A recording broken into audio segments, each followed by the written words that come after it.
Okay, hello everyone. Welcome back to our organic series, right? And this is our 17th episode, right? हमने 16 episodes कर लिए हैं already और सारे videos YouTube पे अपलोडेड हैं। मैं हर वीडियोस के डिस्क्रिप्शन बॉक्स में उन वीडियोस का क्या दे रहा हूँ, प्लेलिस्ट लिंक दे रहा हूँ एज वेल। ओके, तो आपको क्या करना है, अगर उन वीडियोस को आप एक्सेस करना चाहते हो, go to the description box and click on the playlist link. You will be directly entered into what, playlist of organic series. Okay, और वहाँ से आप रिमेनिंग वीडियोस को एक्सेस कर सकते हो, आराम से उन वीडियोस को देख सकते हो। देखना ज़रूरी क्यों है? रीज़न बिंग, सारे वीडियोस में इंपॉर्टेंट क्वेश्चंस हैं, तो आपको बहुत ही एज मिलेगा, एक बहुत ही अच्छा एज मिलेगा क्वेश्चन सॉल्व करने की, कि कैसे टफ से टफ क्वेश्चन कैसे टैकल किया जाता है। ठीक है, चलो, I hope you are doing well in your preparation. ठीक है, पहले एक बार देख लेता हूँ यार, am I audible as well as visible? Am I audible as well as visible? Yes, I hope I am audible as well as visible, right? Yes. So start करते हैं अपना session without wasting any time. उससे पहले फिर से जो नए हैं वो इस टेलीग्राम QR कोड को प्लीज़ स्कैन करो। ठीक है, इनफैक्ट जब आप मेरे चैनल के डिस्क्रिप्शन बॉक्स में जाओगे ना, जहाँ पे चैनल का ये क्लिक करते हो ना, मेरे बारे में जानना है, वहाँ पे जाओगे तो वहाँ भी मैंने टेलीग्राम का लिंक दे दिया है। ठीक है, तो वहाँ से भी आप डायरेक्ट क्या कर सकते हो, एंटर कर सकते हो मेरे टेलीग्राम में, आप ऐड हो सकते हो। अगर वहाँ से नहीं करना तो आप क्या करो, इस QR कोड को स्कैन करो अपने फ़ोन से। ठीक है, गूगल लेंस से आप स्कैन करो और जो भी लिंक आएगा उस पर क्लिक करो, वो सीधा आप मेरे टेलीग्राम में ऐड हो जाओगे। मेरे को एक ज्वाइनिंग रिक्वेस्ट आएगी आपकी तरफ से, मैं फिर आपको एक्सेप्ट कर लूँगा। ठीक है, क्या होगा इससे फ़ायदा आपको होगा। रीज़न बिंग, जो भी असाइनमेंट्स होंगे, जो भी DPPs होंगे बाद में, या अभी ये जो क्लास स्लाइड्स होंगी, ये सब मैं भेज दूंगा, तो आप उनको ईजिली एक्सेस कर पाओगे। ठीक है, इसलिए मैं बोल रहा हूँ, दिस इज़ फॉर यू। ठीक है, ये आपके लिए मैं कर रहा हूँ कि भाई आप इसमें ऐड हो जाओ, ताकि सारी चीज़ें, अपडेट्स जो होंगी वो आपको मिलती रहें। ठीक है, चलो स्टार्ट करते हैं अपना सेशन। कुछ एसिड स्ट्रेंथ के क्वेश्चंस बच गए थे, so let's start with those questions.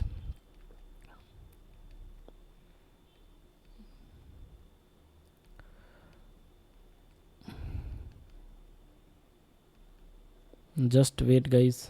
Yes, ये कुछ क्वेश्चन ये बच गया था, है ना, ये बचा था। चलो पहले इसको मैं बोलता हूँ 1, इसको मैं बोलता हूँ 2। ठीक है, let me check you are able to. हाँ ठीक है, तुम देख पा रहे हो, राइट?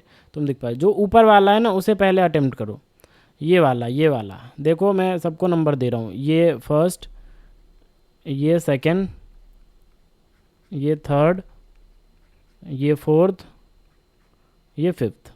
ओके, तुम्हें क्या करना है, ये first second third fourth fifth जो मैंने नंबरिंग किया है उसको आपको क्या करना है, अटेम्प्ट करना है। ठीक है, दिख रहा है सब कुछ? हाँ दिख रहा है। ठीक है, चलो शुरू हो जाओ, अटेम्प्ट करो भाई। बताओ एसिडिक स्ट्रेंथ की ऑर्डर क्या होगी। और अगर आपने एक बार एसिडिक स्ट्रेंथ निकाल लिया तो फिर पीके तो आप आराम से निकाल लोगे। क्यों? आप उसको जस्ट क्या कर दोगे, रिवर्स कर दोगे। ठीक है, चलो बताओ भाई क्या होगा, जल्दी बताओ। ठीक है, बताओ। देखो, पॉज करो वीडियो को और सारे क्वेश्चंस आप अटेम्प्ट करो। ठीक है, फिर अगर आपका हो जाए उसके बाद तुम क्या करो, फिर वीडियो को प्ले करना, तो इससे तुम्हें ज़्यादा कॉन्सेप्ट क्लैरिटी मिलेगी। अगर कहीं गलती कर रहे होगे तो पता चलेगी कहाँ गलती कर रहा हूँ। डायरेक्ट सॉल्यूशन देखोगे तो इससे कोई फ़ायदा नहीं है। ठीक है, चलो देखो, ये क्या है अपना, ये है HClO4।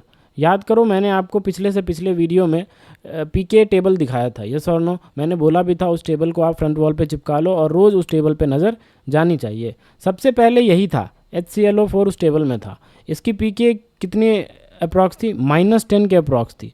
और -10 पीके मतलब बहुत कम है, और अगर बहुत कम पीके मतलब एसिडिटी बहुत ज़्यादा है। तो ये सब मिनरल एसिड्स के कैटेगरी में आते हैं। हाईली एसिडिक इनऑर्गेनिक एसिड्स हैं ये HClO4, जैसे हम पर क्लोरिक एसिड के नाम से जानते हैं। यस और नो? तो मतलब हम यहाँ से तो डायरेक्टली बोल सकते हैं कि 5 की एसिडिक स्ट्रेंथ सबसे ज़्यादा आने वाली है कंपेयर टू अदर्स। यस और नो? कंपेयर टू 1 2 3 4 के कंपैरिजन में 5 की तो बहुत ज़्यादा आएगी। यस और नो? यहाँ तक क्लियर है? आई होप क्लियर है।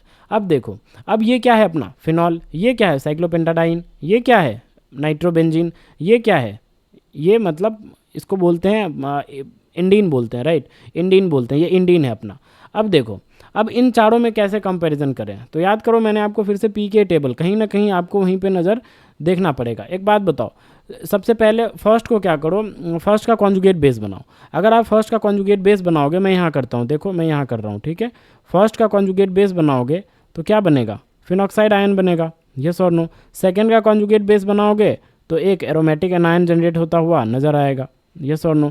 थर्ड का कॉन्जुगेट बेस बनाओगे तो फिनाइल पे नेगेटिव चार्ज, फिनाइल ग्रुप पे क्या आ जाएगा, नेगेटिव चार्ज आ जाएगा। और यहाँ पे क्या है, यहाँ पे NO2 हमने लगा दिया, यस और नो। इस वाले H को हमने क्या किया, एब्स्ट्रैक्ट करवाया, ठीक है। सिमिलरली यहाँ पे जो ये H है इसको हम एब्स्ट्रैक्ट करवाएंगे, क्यों, क्योंकि यहाँ से हमें एरोमेटिसिटी मिलती हुई नज़र आएगी, यस और नो बोलो। तो यहाँ पे ये नेगेटिव बन जाएगा। तो ये हमने कॉन्जुगेट बेस बना लिया। अब एक बात बताओ, यहाँ पे जो नेगेटिव चार्ज है वो किस पे है, ऑक्सीजन पे है। यहाँ पे किस पे है, कार्बन पे। यहाँ पे किस पे है, कार्बन पे। यहाँ पे किस पे है, कार्बन पे। लेकिन यहाँ पे जो नेगेटिव चार्ज है वो किस पे है, वो है ऑक्सीजन पे। तो ऑक्सीजन पे नेगेटिव चार्ज मोर स्टेबल। तो इसीलिए अब जो 5 की एसिडिक स्ट्रेंथ सबसे ज़्यादा होगी, लेकिन 1 2 3 4 में से सबसे ज़्यादा किसकी होगी एसिडिक स्ट्रेंथ, फर्स्ट की हो जाएगी। क्यों, क्योंकि दिस इज़ फिनॉल। और याद करो मैंने पीके टेबल में भी बताया था, इसकी पीके जो होती है वो 10 के आसपास होती है। कहाँ होती है जनाब, 10 के आसपास, यस और नो। तो 5 के बाद कौन आ जाएगा, फर्स्ट आ जाएगा। लॉजिक क्या है इसका, लॉजिक है मोर इलेक्ट्रोनेगेटिव पे negative charge more stable. Okay okay. अब देखो, अब सेकेंड, थर्ड, फोर्थ में एक बात बताओ, क्या थर्ड वाले को अगर मैं देखूं ध्यान से, तो थर्ड पे जो नेगेटिव आया है क्या वो कोई रेजोनेंस वगैरह कर रहा है क्या, नहीं, वो कॉन्जुगेशन वगैरह में नहीं है। ये नेगेटिव चार्ज कहाँ रहा होगा, ये नेगेटिव चार्ज पड़ा होगा sp2 हाइब्रिड ऑर्बिटल में। कहाँ पड़ा होगा, sp2 हाइब्रिड ऑर्बिटल में, यस और नो। तो ये कोई कॉन्जुगेशन वगैरह में इन्वॉल्व नहीं है। और अगर कॉन्जुगेशन वगैरह में इन्वॉल्व नहीं है तो हम यहाँ से तो ये पक्का ही बोल सकते हैं कि थर्ड जो है वो लीस्ट होने वाली है। क्या होने वाली है, थर्ड की जो एसिडिक स्ट्रेंथ आएगी वो सबसे कम आएगी। थर्ड की एसिडिक स्ट्रेंथ सबसे कम आएगी, बिकॉज वो नेगेटिव चार्ज किसी भी कॉन्जुगेशन में इन्वॉल्व नहीं है। लेकिन यहाँ पे नेगेटिव चार्ज कॉन्जुगेशन में इन्वॉल्व है, यहाँ पे नेगेटिव चार्ज कॉन्जुगेशन में इन्वॉल्व है, बट यहाँ पे नेगेटिव चार्ज कोई रेजोनेंस या कॉन्जुगेशन में इन्वॉल्व नहीं था। तो इसीलिए third conjugate base least stable, इसीलिए उसका एसिड सबसे कम एसिडिक। आया समझ में। अब कौन कौन बचा, अब बचा सेकेंड और फोर्थ। याद करो मैंने आपको एक कॉन्सेप्ट पढ़ाया था जिसे मैंने नाम दिया था किसका, इनफैक्ट उस कॉन्सेप्ट का नाम क्या था, एनालेशन इफेक्ट। यस और नो, मैंने ये बताया था या नहीं बताया था, बोलो। एनालेशन इफेक्ट क्या होता है, ये एनालेशन इफेक्ट अगर सिंपल भाषा में बोलूं, सिंपल लैंग्वेज में बोलूं तो ये क्या था, ये था sharing of aromaticity. Sharing of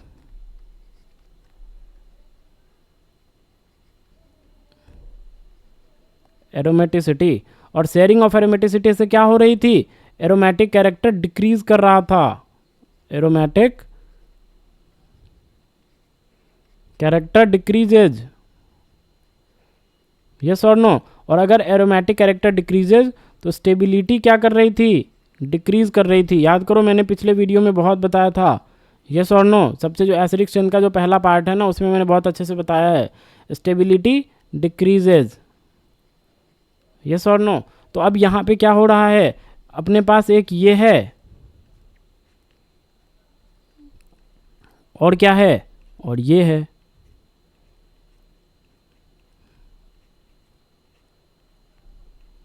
yes और नो।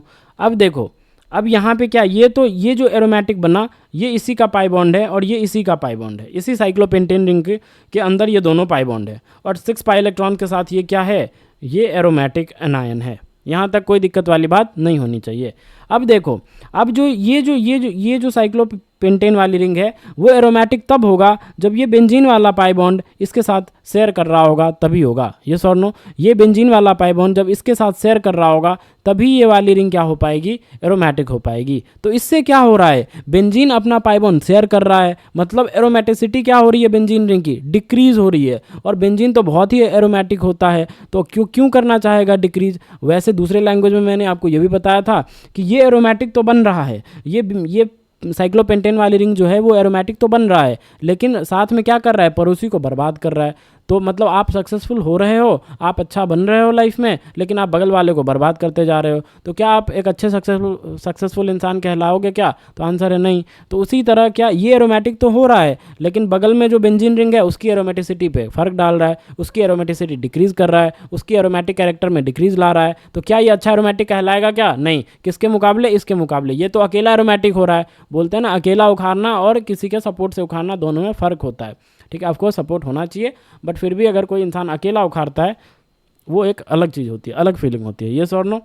चलो देखो, सेम कॉन्सेप्ट यहाँ पे, ये अकेला एरोमेटिक है, ये बेंजीन का सहारा लेके एरोमेटिक है, तो ये उतना अच्छा एरोमेटिक नहीं कहलाएगा, इसको दुनिया उतना नहीं जानेगी जितना दुनिया इसको जानेगी। तो यहाँ पे हम बोल सकते हैं कि स्टेबिलिटी दोनों की कंपैरिजन किया जाए, स्टेबिलिटी दोनों का कंपैरिजन किया जाए, तो हम बोल सकते हैं let's say this is 1 and let's say this is 2, तो हम बोल सकते हैं फर्स्ट की स्टेबिलिटी ज़्यादा होगी और सेकेंड की कम होगी। ठीक है, ड्यू टू एनालेशन इफेक्ट। ठीक है, इसी को बोलते हैं, ये जो फेनोमेनन है शेयरिंग ऑफ एरोमेटिसिटी, इसे हम क्या बोलते हैं? एनालेशन इफेक्ट का नाम देते हैं। ध्यान होनी चाहिए आपको। ठीक है, मैंने आपको पिछले वीडियो में बताया था, आज भी बता दिया। तो अगर कॉन्जुगेट बेस ये ज़्यादा स्टेबल है तो डेफिनेटली ये जिससे आया होगा वो ज़्यादा एसिडिक रहा होगा, ये जिससे आया होगा वो कम एसिडिक रहा होगा। तो मतलब अब हमें पता चल गया कि अगर हम 2 और 4 में कंपैरिजन करें तो 2 की एसिडिक स्ट्रेंथ ज़्यादा आएगी कंपेयर टू 4 के, कंपेयर टू, बोलो, कंपेयर टू 4 के। यस और नो? कंपेयर टू 4 के। तो मतलब क्या ओवरऑल ऑर्डर अगर मैं साफ साफ यहाँ लिखूँ तो क्या आ जाएगा बताओ? सबसे ज़्यादा 5, फिर क्या आ जाएगा बोलो? फिर 1, फिर क्या आ जाएगा बोलो? फिर 2, फिर क्या आ जाएगा बोलो? फिर 4, और फिर क्या आ जाएगा बोलो? 3rd। राइट, ये अपना करेक्ट ऑर्डर होगा एसिडिक स्ट्रेंथ का। अगर पीके पूछे तो हमें जस्ट क्या कर देना? रिवर्स कर देना है। आया समझ में? बोलो, is it clear? Tell me, is it clear? I hope it is clear to you, right? चलो चलो भाई, अब ये करो, अब दूसरा नंबर वाला जो है ये करो। ठीक है, ये क्वेश्चन करो। चलो बताओ, ये क्वेश्चन करो जल्दी, फटाक से ये क्वेश्चन कर दो। ठीक है, ये वाला करो। देखो ये वाला, ये अपना 1, ये अपना 2 और ये अपना 3। ठीक है, चलो बताओ, ये क्वेश्चन करो, बताओ।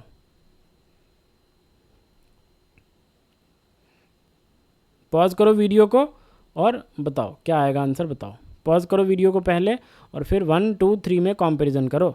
ठीक है, तुम्हारे स्क्रीन पे है, 1, 2, 3 में क्या करना है आपको? कंपैरिजन करना है। ठीक है, मज़ा आ रहा है एसिडिक स्ट्रेंथ करके? हाँ, चलो करो, 1, 2, 3 में कंपैरिजन करो। आई होप आपने पॉज किया होगा और किया होगा। बात बाकी मैं रुक नहीं सकता, वरना रुक के कोई फ़ायदा है नहीं। आप पॉज किए रहो, जब आपका सॉल्व हो जाए तो फिर आप प्ले कर सकते हो वीडियो को, राइट? चलो 1 मिनट यार, थोड़ा पेन चेंज करने दो।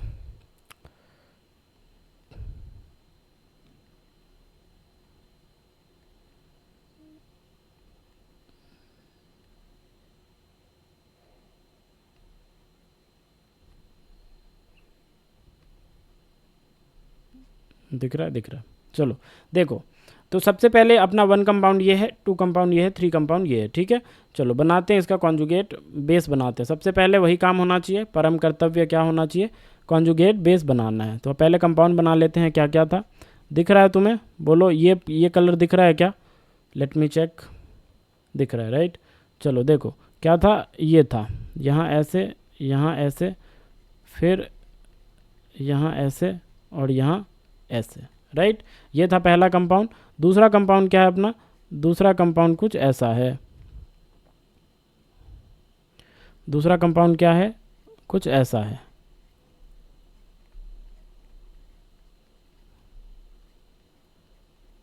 ठीक है, और तीसरा कंपाउंड क्या है?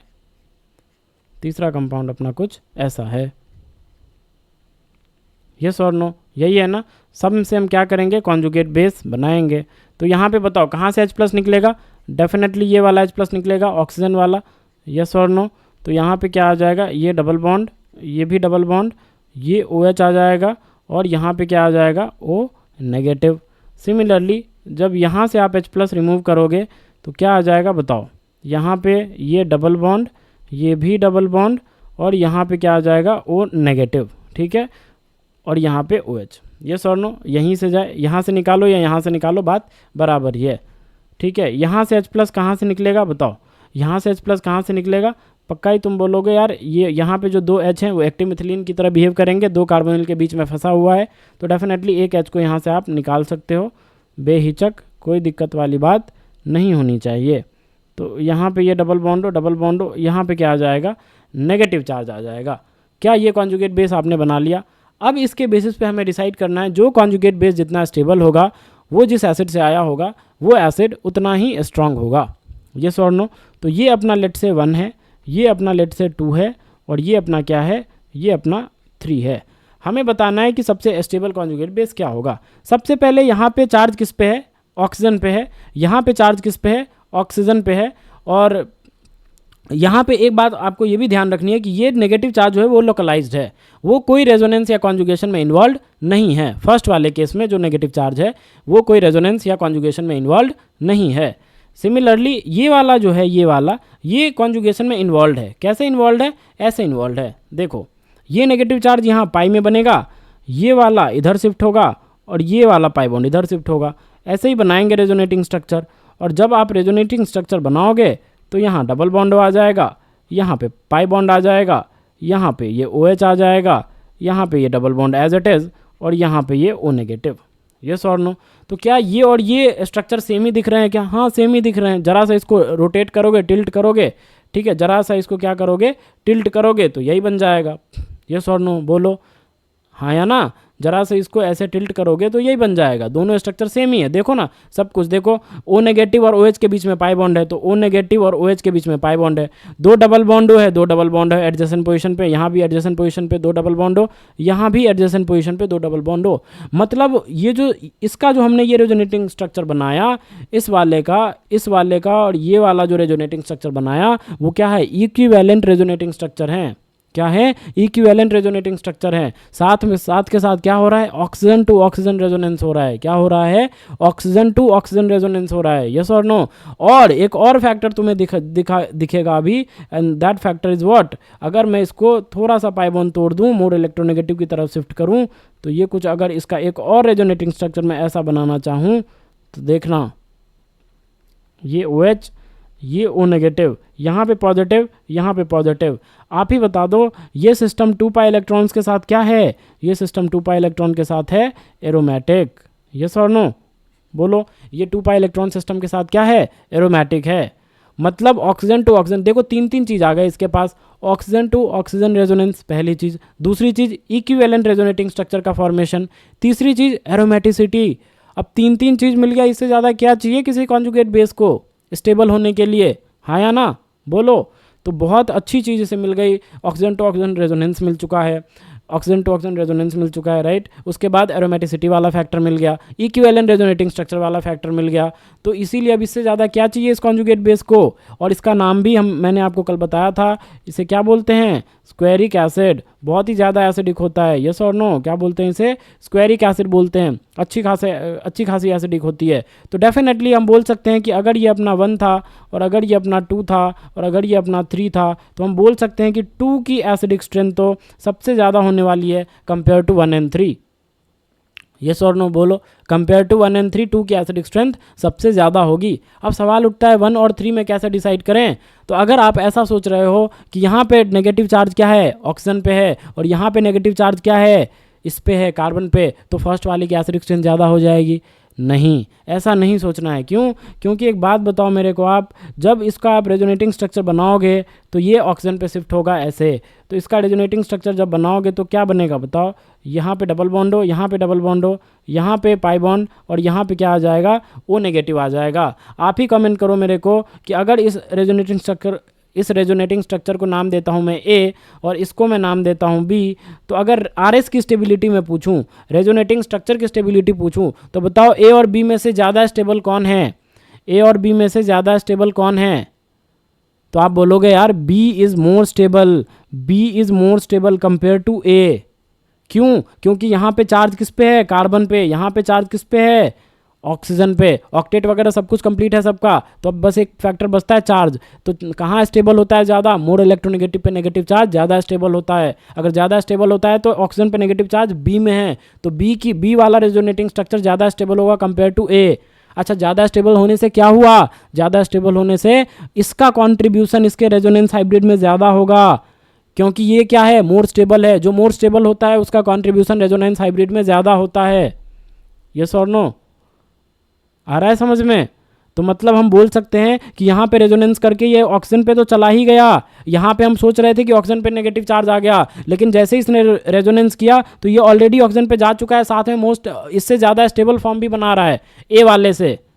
और साथ के साथ एक और फैक्टर इसके पास भी आ गया। वो क्या आ गया?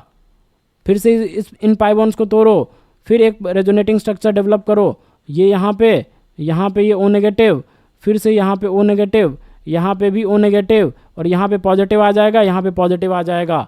यस और नो? जैसे ही हमने इसको ऐसे ब्रेक किया, इसको ऐसे ब्रेक किया, तो ये दोनों पॉजिटिव, और ये फिर से एक क्वासी एरोमेटिक कंपाउंड बनता नजर आ गया। देखो 2 पाई इलेक्ट्रॉन के साथ ये सिस्टम क्या? एरोमेटिक। क्या? एरोमेटिक। तो मतलब यहाँ पे ऑक्सीजन पे नेगेटिव चार्ज तो आ ही गया रेजोनेंस करके, साथ में एरोमेटिसिटी वाली फैक्टर भी ऐड हो गई। तो मतलब इससे 1 से तो ज़्यादा ही एसिडिक होगा। 1 में तो बस एक ऑक्सीजन पे नेगेटिव चार्ज है, उसके बाद कुछ नहीं है, एरोमेटिक भी नहीं है, ऑक्सीजन और रेजोनेंस में भी इन्वॉल्व नहीं है। तो डेफिनेटली हम बोल सकते हैं कि 3 वाला जो होगा ज़्यादा एसिडिक होगा कंपेयर टू फर्स्ट वाले से। 3 वाला जो होगा वो ज़्यादा एसिडिक होगा कंपेयर टू फर्स्ट वाले से। बोलो, आई बात समझ में? आई होप आपको ये कहानी समझ में आई होगी। अच्छा, तुम्हारे मन में ये भी डाउट उठ सकता है, तो भाई तो इस ये भी एरोमेटिक बना रहा था, ये भी बना रहा है एरोमेटिक, तो फिर कैसे डिसाइड किया? यहाँ पे ऐसे डिसाइड किया, यहाँ पे 2 फैक्टर अच्छे फैक्टर्स हैं। कैसे? ऑक्सीजन टू ऑक्सीजन रेजोनेंस हो रहा था यहाँ पे कैसे रेजोनेंस हो रहे थे? Oxygen to oxygen. यस और नो? यहाँ पे कैसे रेजोनेंस हो रहे थे? Oxygen to oxygen. यहाँ पे क्या हो रहा है? Carbon to oxygen. तो oxygen to oxygen resonance is good resonance, right? और ये आपस में इक्विवेलेंट रेजोनेटिंग स्ट्रक्चर्स भी नहीं है। यहाँ पे हमें इक्विवेलेंट रेजोनेटिंग स्ट्रक्चर्स मिल रहे थे, यहाँ पे इक्विवेलेंट रेजोनेटिंग स्ट्रक्चर्स नहीं मिले। यस और नो? तो यहाँ पे इसीलिए हम बोल सकते हैं squaric acid is more stronger than third, and third is more acidic than first. आया समझ में? तो ऑर्डर क्या आ गया? ऑर्डर आया सेकंड की सबसे ज़्यादा, फिर थर्ड की, और फिर फर्स्ट की। आई बात समझ में? आई होप आपको ये सब बातें समझ में आ रही होगी। चलो और क्वेश्चन करो, और भी 1-2। ये करो, ये वाला करो, ठीक है? चलो ये वाला करो भाई।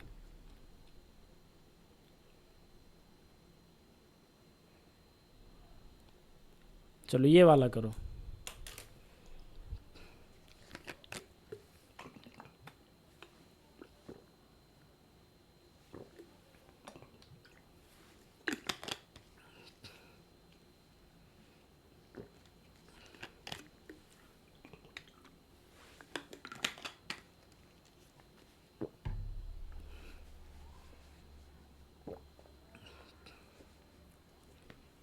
बताओ क्या होगा?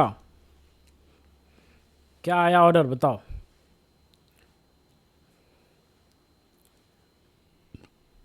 देखो, सबसे पहले हमारा काम क्या होगा? कॉन्जुगेट बेस बनाना, राइट? तो बनाते हैं कॉन्जुगेट बेस। यहाँ से H+ हमने रिमूव किया। जैसे ही H+ रिमूव किया तो बेंजीन है, बेंजीन में से आप कहीं से भी, सारे इक्विवेलेंट प्रोटॉन्स हैं, कहीं से भी आप H+ रिमूव कर दो, यहाँ पे क्या आ जाएगा? Negative charge. यस और नो? सिमिलरली यहाँ से भी हमें H+ रिमूव करना पड़ेगा। अगर यहाँ से हम H+ रिमूव करेंगे तो हमें क्या मिलता नज़र आएगा? एसिटाइलाइड आयन मिलता नज़र आएगा, क्योंकि वो एसिटिलीन होता है, तो इसे बोलते हैं एसिटाइलाइड आयन। ओके। सिमिलरली यहाँ से अगर आप H+ हटाओगे तो कहाँ से हटाओगे? यहाँ से हटाओगे। क्यों? क्योंकि यहाँ से एरोमेटिक बन जाता है। यस और नो? सिमिलरली यहाँ से कहाँ से हटाओगे? यहाँ से H+ को आपको हटाना पड़ेगा, तो यहाँ से भी H+ रिमूव करो। जैसे ही यहाँ से H+ रिमूव करोगे तो क्या बनता नज़र आएगा? Triphenyl anion. यस और नो? ट्राईफिनाइल एनायन बनता नज़र आएगा। देखना, ये ऐसा, ये ऐसा, और यहाँ पे क्या आ जाएगा? Negative charge. सिमिलरली यहाँ से H+ हटाओगे तो कि यही वाला H+ हटेगा, क्योंकि वो नेगेटिव चार्ज रेजोनेंस में होगा। यस और नो? कॉन्जुगेट बेस बनने के बाद तो क्या आएगा? ये आ जाएगा अपना CH2 नेगेटिव। यस और नो? ये हमने कॉन्जुगेट बेस बना लिया। हमने क्या कर लिया? हमने कॉन्जुगेट बेस बना लिया। अब सवाल उठता है कि भाई इसमें कंपैरिजन कैसे करें? यस और no? This is our first, this is our second, this is our third, this is our fourth and this is our fifth. 1 2 3 4 5 में देखते हैं कौन सा ज़्यादा स्टेबल कॉन्जुगेट बेस होगा। जो स्टेबल कॉन्जुगेट बेस होगा वो ज़्यादा उसका एसिड ज़्यादा एसिडिक होगा। यस और नो, उसका एसिड ज़्यादा एसिडिक होगा। आया समझ में? तो वही करना है हमें। चलो करो कंपैरिजन, करो कंपैरिजन। तब तक मैं थोड़ा सा कलर बदल लेता हूँ, पेन का अच्छा नहीं लग रहा है। ठीक है, करो कंपैरिजन, करो। देखो नेक्स्ट स्लाइड पे करता हूँ मैं, ठीक है।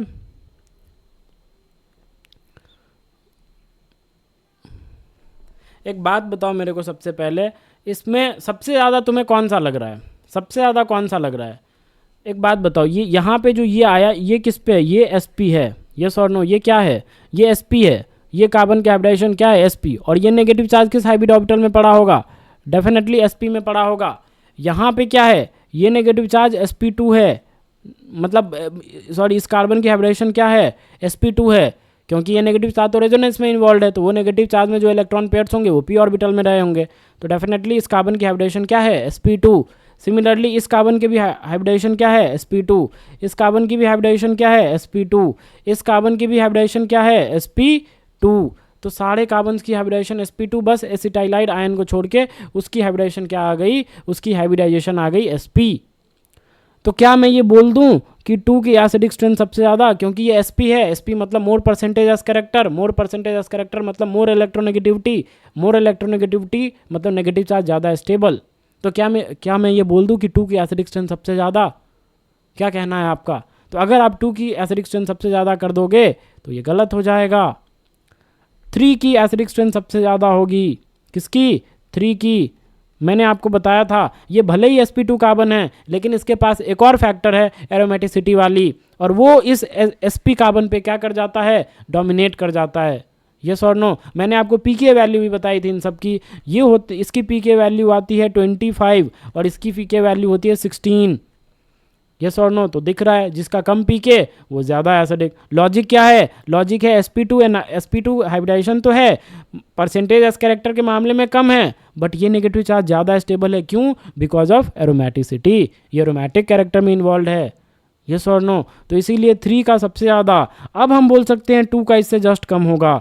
एसिटाइलाइड आयन से साइक्लोपेंटाडाइन, मतलब एसिटिलीन से साइक्लोपेंटाडाइन ज़्यादा एसिडिक होता है, क्योंकि भले ही उसका हाइब्रिडाइजेशन sp2 है, लेकिन नेगेटिव चार्ज एरोमेटिक में इन्वॉल्व होता है, एरोमेटिसिटी जनरेट होती है, इसलिए वो ज़्यादा एसिडिक होता है HC ट्रिपल बॉन्ड H से।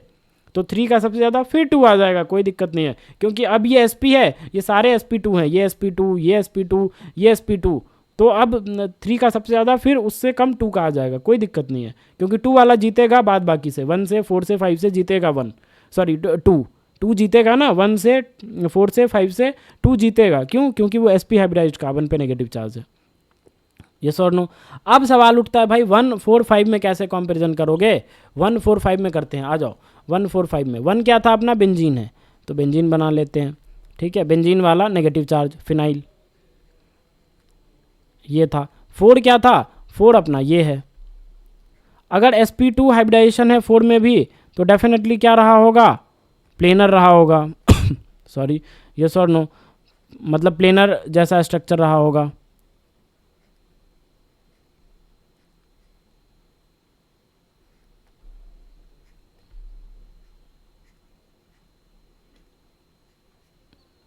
यस और नो? ऐसा ही कुछ, लेकिन यहाँ पे क्या है? नेगेटिव चार्ज, तो ये कॉन्जुगेट कर रहा होगा इस बेंजीन रिंग के साथ।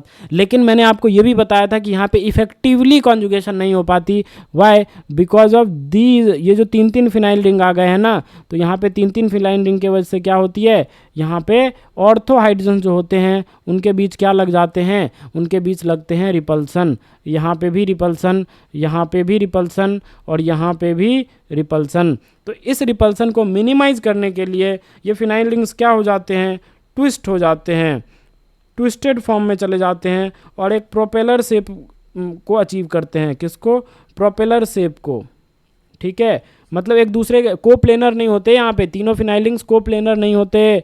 कोप्लेनर नहीं होते। और अगर कोप्लेनर नहीं होंगे फिनाइल रिंग्स, बिकॉज अब बहुत ही ये ऑर्थोहाइड्रंस रिपेल करते हैं एक दूसरे को, झगड़ा करते हैं एक दूसरे से, तो बोलते हैं भाई मैं थोड़ा ऊपर तू थोड़ा नीचे, ये प्रोपेलर शेप में आ जाते हैं। प्रोपेलर शेप में आने से क्या हुआ, कोप्लेनरिटी ऑफ फिनाइल रिंग्स घट गई तो डेफिनेटली प्लेनरिटी लॉस हुआ और डीलोकलाइजेशन या कॉन्जुगेशन क्या हो जाएगा, डिक्रीज कर जाएगा। मैंने आपको बताया था, इसीलिए इसकी पीके कहाँ थी, 31.5 के अप्रॉक्स थी। और मैंने आपको सारे सिस्टम लिए थे, CH4, फिर एक फिनाइल लगा के, फिर 2 फिनाइल लगा के, फिर 3 फिनाइल लगा के। मैंने आपको पिछले लेक्चर में बताया था कि मतलब फिर पहले आता है 8 यूनिट का डिक्रीमेंट, याद करो, फिर 7 यूनिट का, फिर बस 1 यूनिट का डिक्रीमेंट आता है।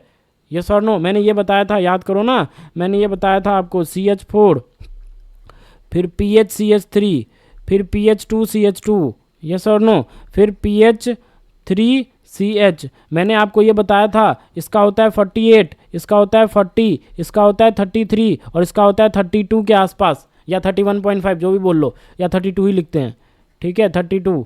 ये क्या है, ये है पीके वैल्यूज। तो मैंने ये आपको साफ साफ बताया था कि देखो यहाँ से यहाँ आने पे 8 यूनिट का डिक्रीमेंट आया, यहाँ से यहाँ आने पे 7 यूनिट का डिक्रीमेंट आया पीके वैल्यू में, यहाँ से यहाँ आने पे बस 1 यूनिट का डिक्रीमेंट आया।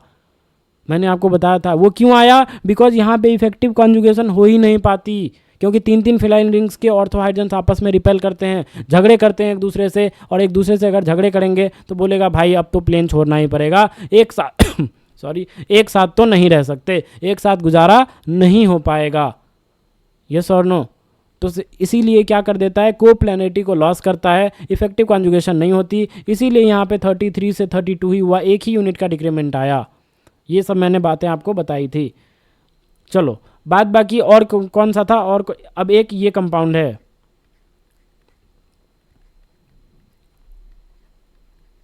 CH2 negative. तो इतना तो ये बोल सकते हैं कि अगर इसको मैं यहाँ पे 1 बोलता हूँ, इसको मैं यहाँ पे 2 बोलता हूँ, इसको मैं यहाँ पे 3 बोलता हूँ, तो इतना तो मैं ज़रूर बोलूँगा कि भाई 1 की एसिडिक स्ट्रेंथ सबसे कम होने वाली है। क्यों, क्योंकि यहाँ पे नेगेटिव चार्ज कोई कॉन्जुगेशन में नहीं है, माना यहाँ पे तो ट्विस्टिंग हुई है, लेकिन कुछ ना कुछ तो कॉन्जुगेशन हुआ होगा, थोड़ी ना थोड़ी तो हुई होगी ना, झगड़ा करते टाइम ही हुआ होगा, बट थोड़ी ना थोड़ी कॉन्जुगेशन तो हुई होगी।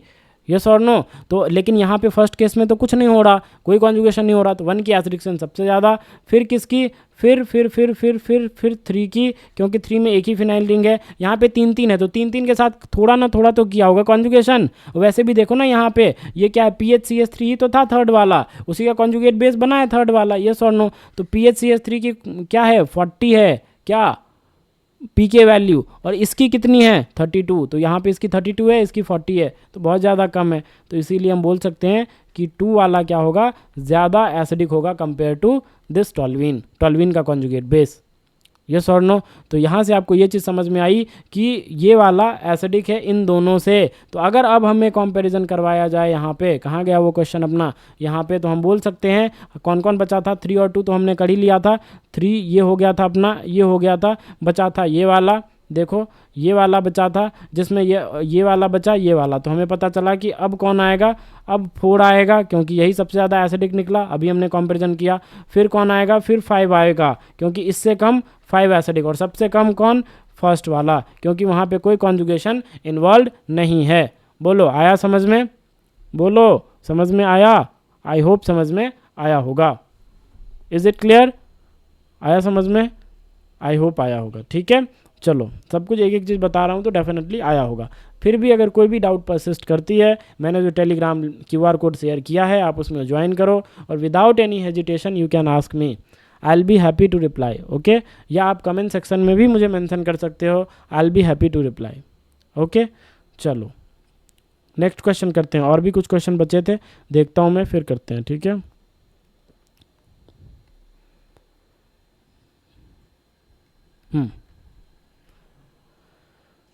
चलो ये करते हैं, ये बताओ, ठीक है, ये स्टार लगा लेना, this is a very good question, okay, star लगा लेना इस पे।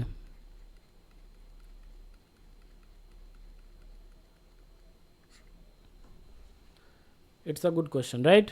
चलो बताओ इसका, पॉज करो वीडियो को और इसका आंसर बताओ, ठीक है। स्टार लगा लेना, स्टार दिख नहीं रहा है बट लगा लेना, ठीक है। चलो यहाँ लगा देता हूँ,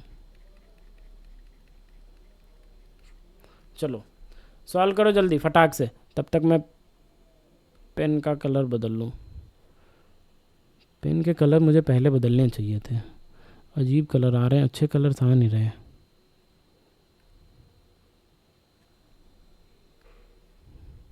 चलो सबसे पहले हमें क्या करना है, कॉन्जुगेट बेस बनाना है। चलो बनाते हैं कॉन्जुगेट बेस। यहाँ पे डबल बॉन्ड हो, यहाँ पे डबल बॉन्ड हो, यहाँ पे क्या आ जाएगा, negative charge.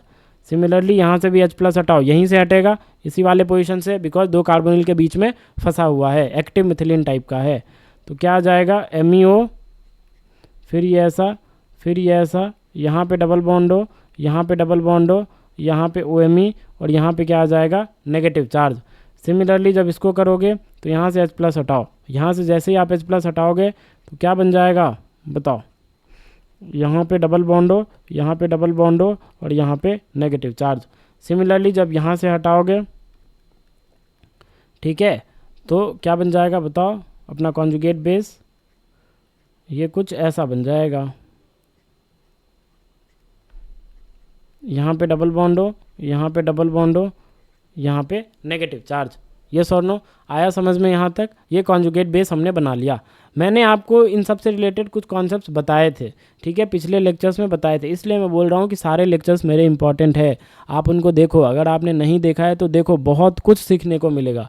Literally I promise you, तुम्हें बहुत कुछ सीखने को मिलेगा। बहुत ही अच्छे अच्छे कॉन्सेप्ट्स मैं बताता हूँ, बहुत ही अच्छे अच्छे क्वेश्चंस मैं करवाता हूँ, तो आपको हर एक मतलब बहुत ही अच्छी अच्छी चीज़ें आपको सीखने को मिलेंगी, ठीक है। तो इसलिए मैं बोल रहा हूँ बार बार कि उन वीडियोज़ को आप देखो, ठीक है। चलो देखो, तो मैंने आपको एक कॉन्सेप्ट बताया था कि भाई साइक्लिक वाला जो होता है वो ज़्यादा एसिडिक हो जाता है compare to what, compare to a cyclic.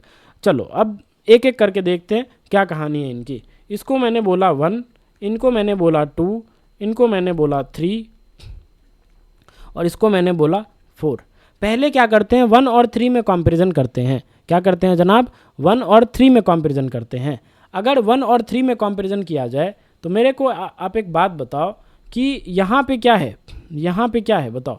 यहाँ पे ये है नेगेटिव चार्ज। अच्छा यहाँ पे ना 2 मिथाइल भी लगा लेना, यहाँ पे 2 मिथाइल भी था एक्स्ट्रा, ठीक है, 2 मिथाइल भी था, ठीक है, वो मिस हो गया था। 2 मिथाइल भी है यहाँ पे पैरा पोजीशन पे, मतलब पैरा तो नहीं, लेकिन ये जो नेगेटिव चार्ज के रेस्पेक्ट में 4th पोजीशन पे आप लगा लो 2 मिथाइल, ठीक है। इसको डिमडोन बोलते हैं, ठीक है, डिमडोन बोलते हैं, इसका नाम होता है डिमडोन, ठीक है।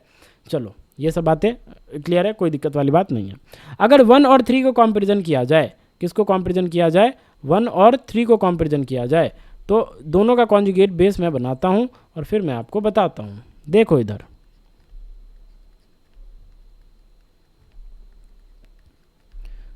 यहाँ पे है नेगेटिव चार्ज,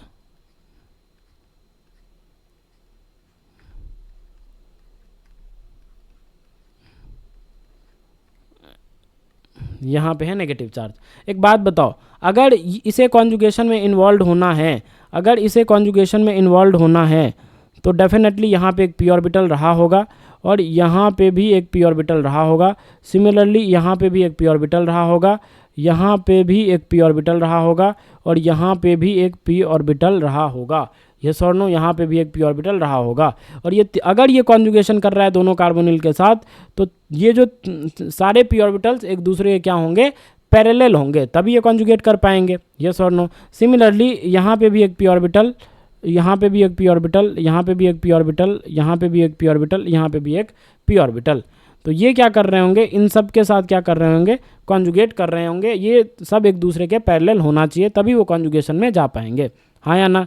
लेकिन ये स्ट्रक्चर जो था ना अपना, वो कैसा था, वो ए साइक्लिक था, साइक्लिक नहीं है। अगर ये स्ट्रक्चर यहाँ से बनाया ये कॉन्जुगेट बेस, बोलो यार ये जो कॉन्जुगेट बेस बनाया हमने यहीं से बनाया, तो ये हो सकता है यहाँ पे कौन सी बॉन्ड है, यहाँ पे सिंगल बॉन्ड है। और अगर यहाँ पे अगर सिंगल बॉन्ड है तो डेफिनेटली इस बॉन्ड के अलोंग क्या हो सकता है, फ्री रोटेशन हो सकते हैं रूम टेम्परेचर पे, हाँ या ना। हम जानते हैं सिंगल बॉन्ड के अलोंग रोटेशंस अलाउड होते हैं। तो जैसे ही ये रोटेट कर जाएगा तो यहाँ पे जो पाई बॉन्ड बन रखा था, तो डेफिनेटली ये प्योर पी से बने होंगे पाई बॉन्ड।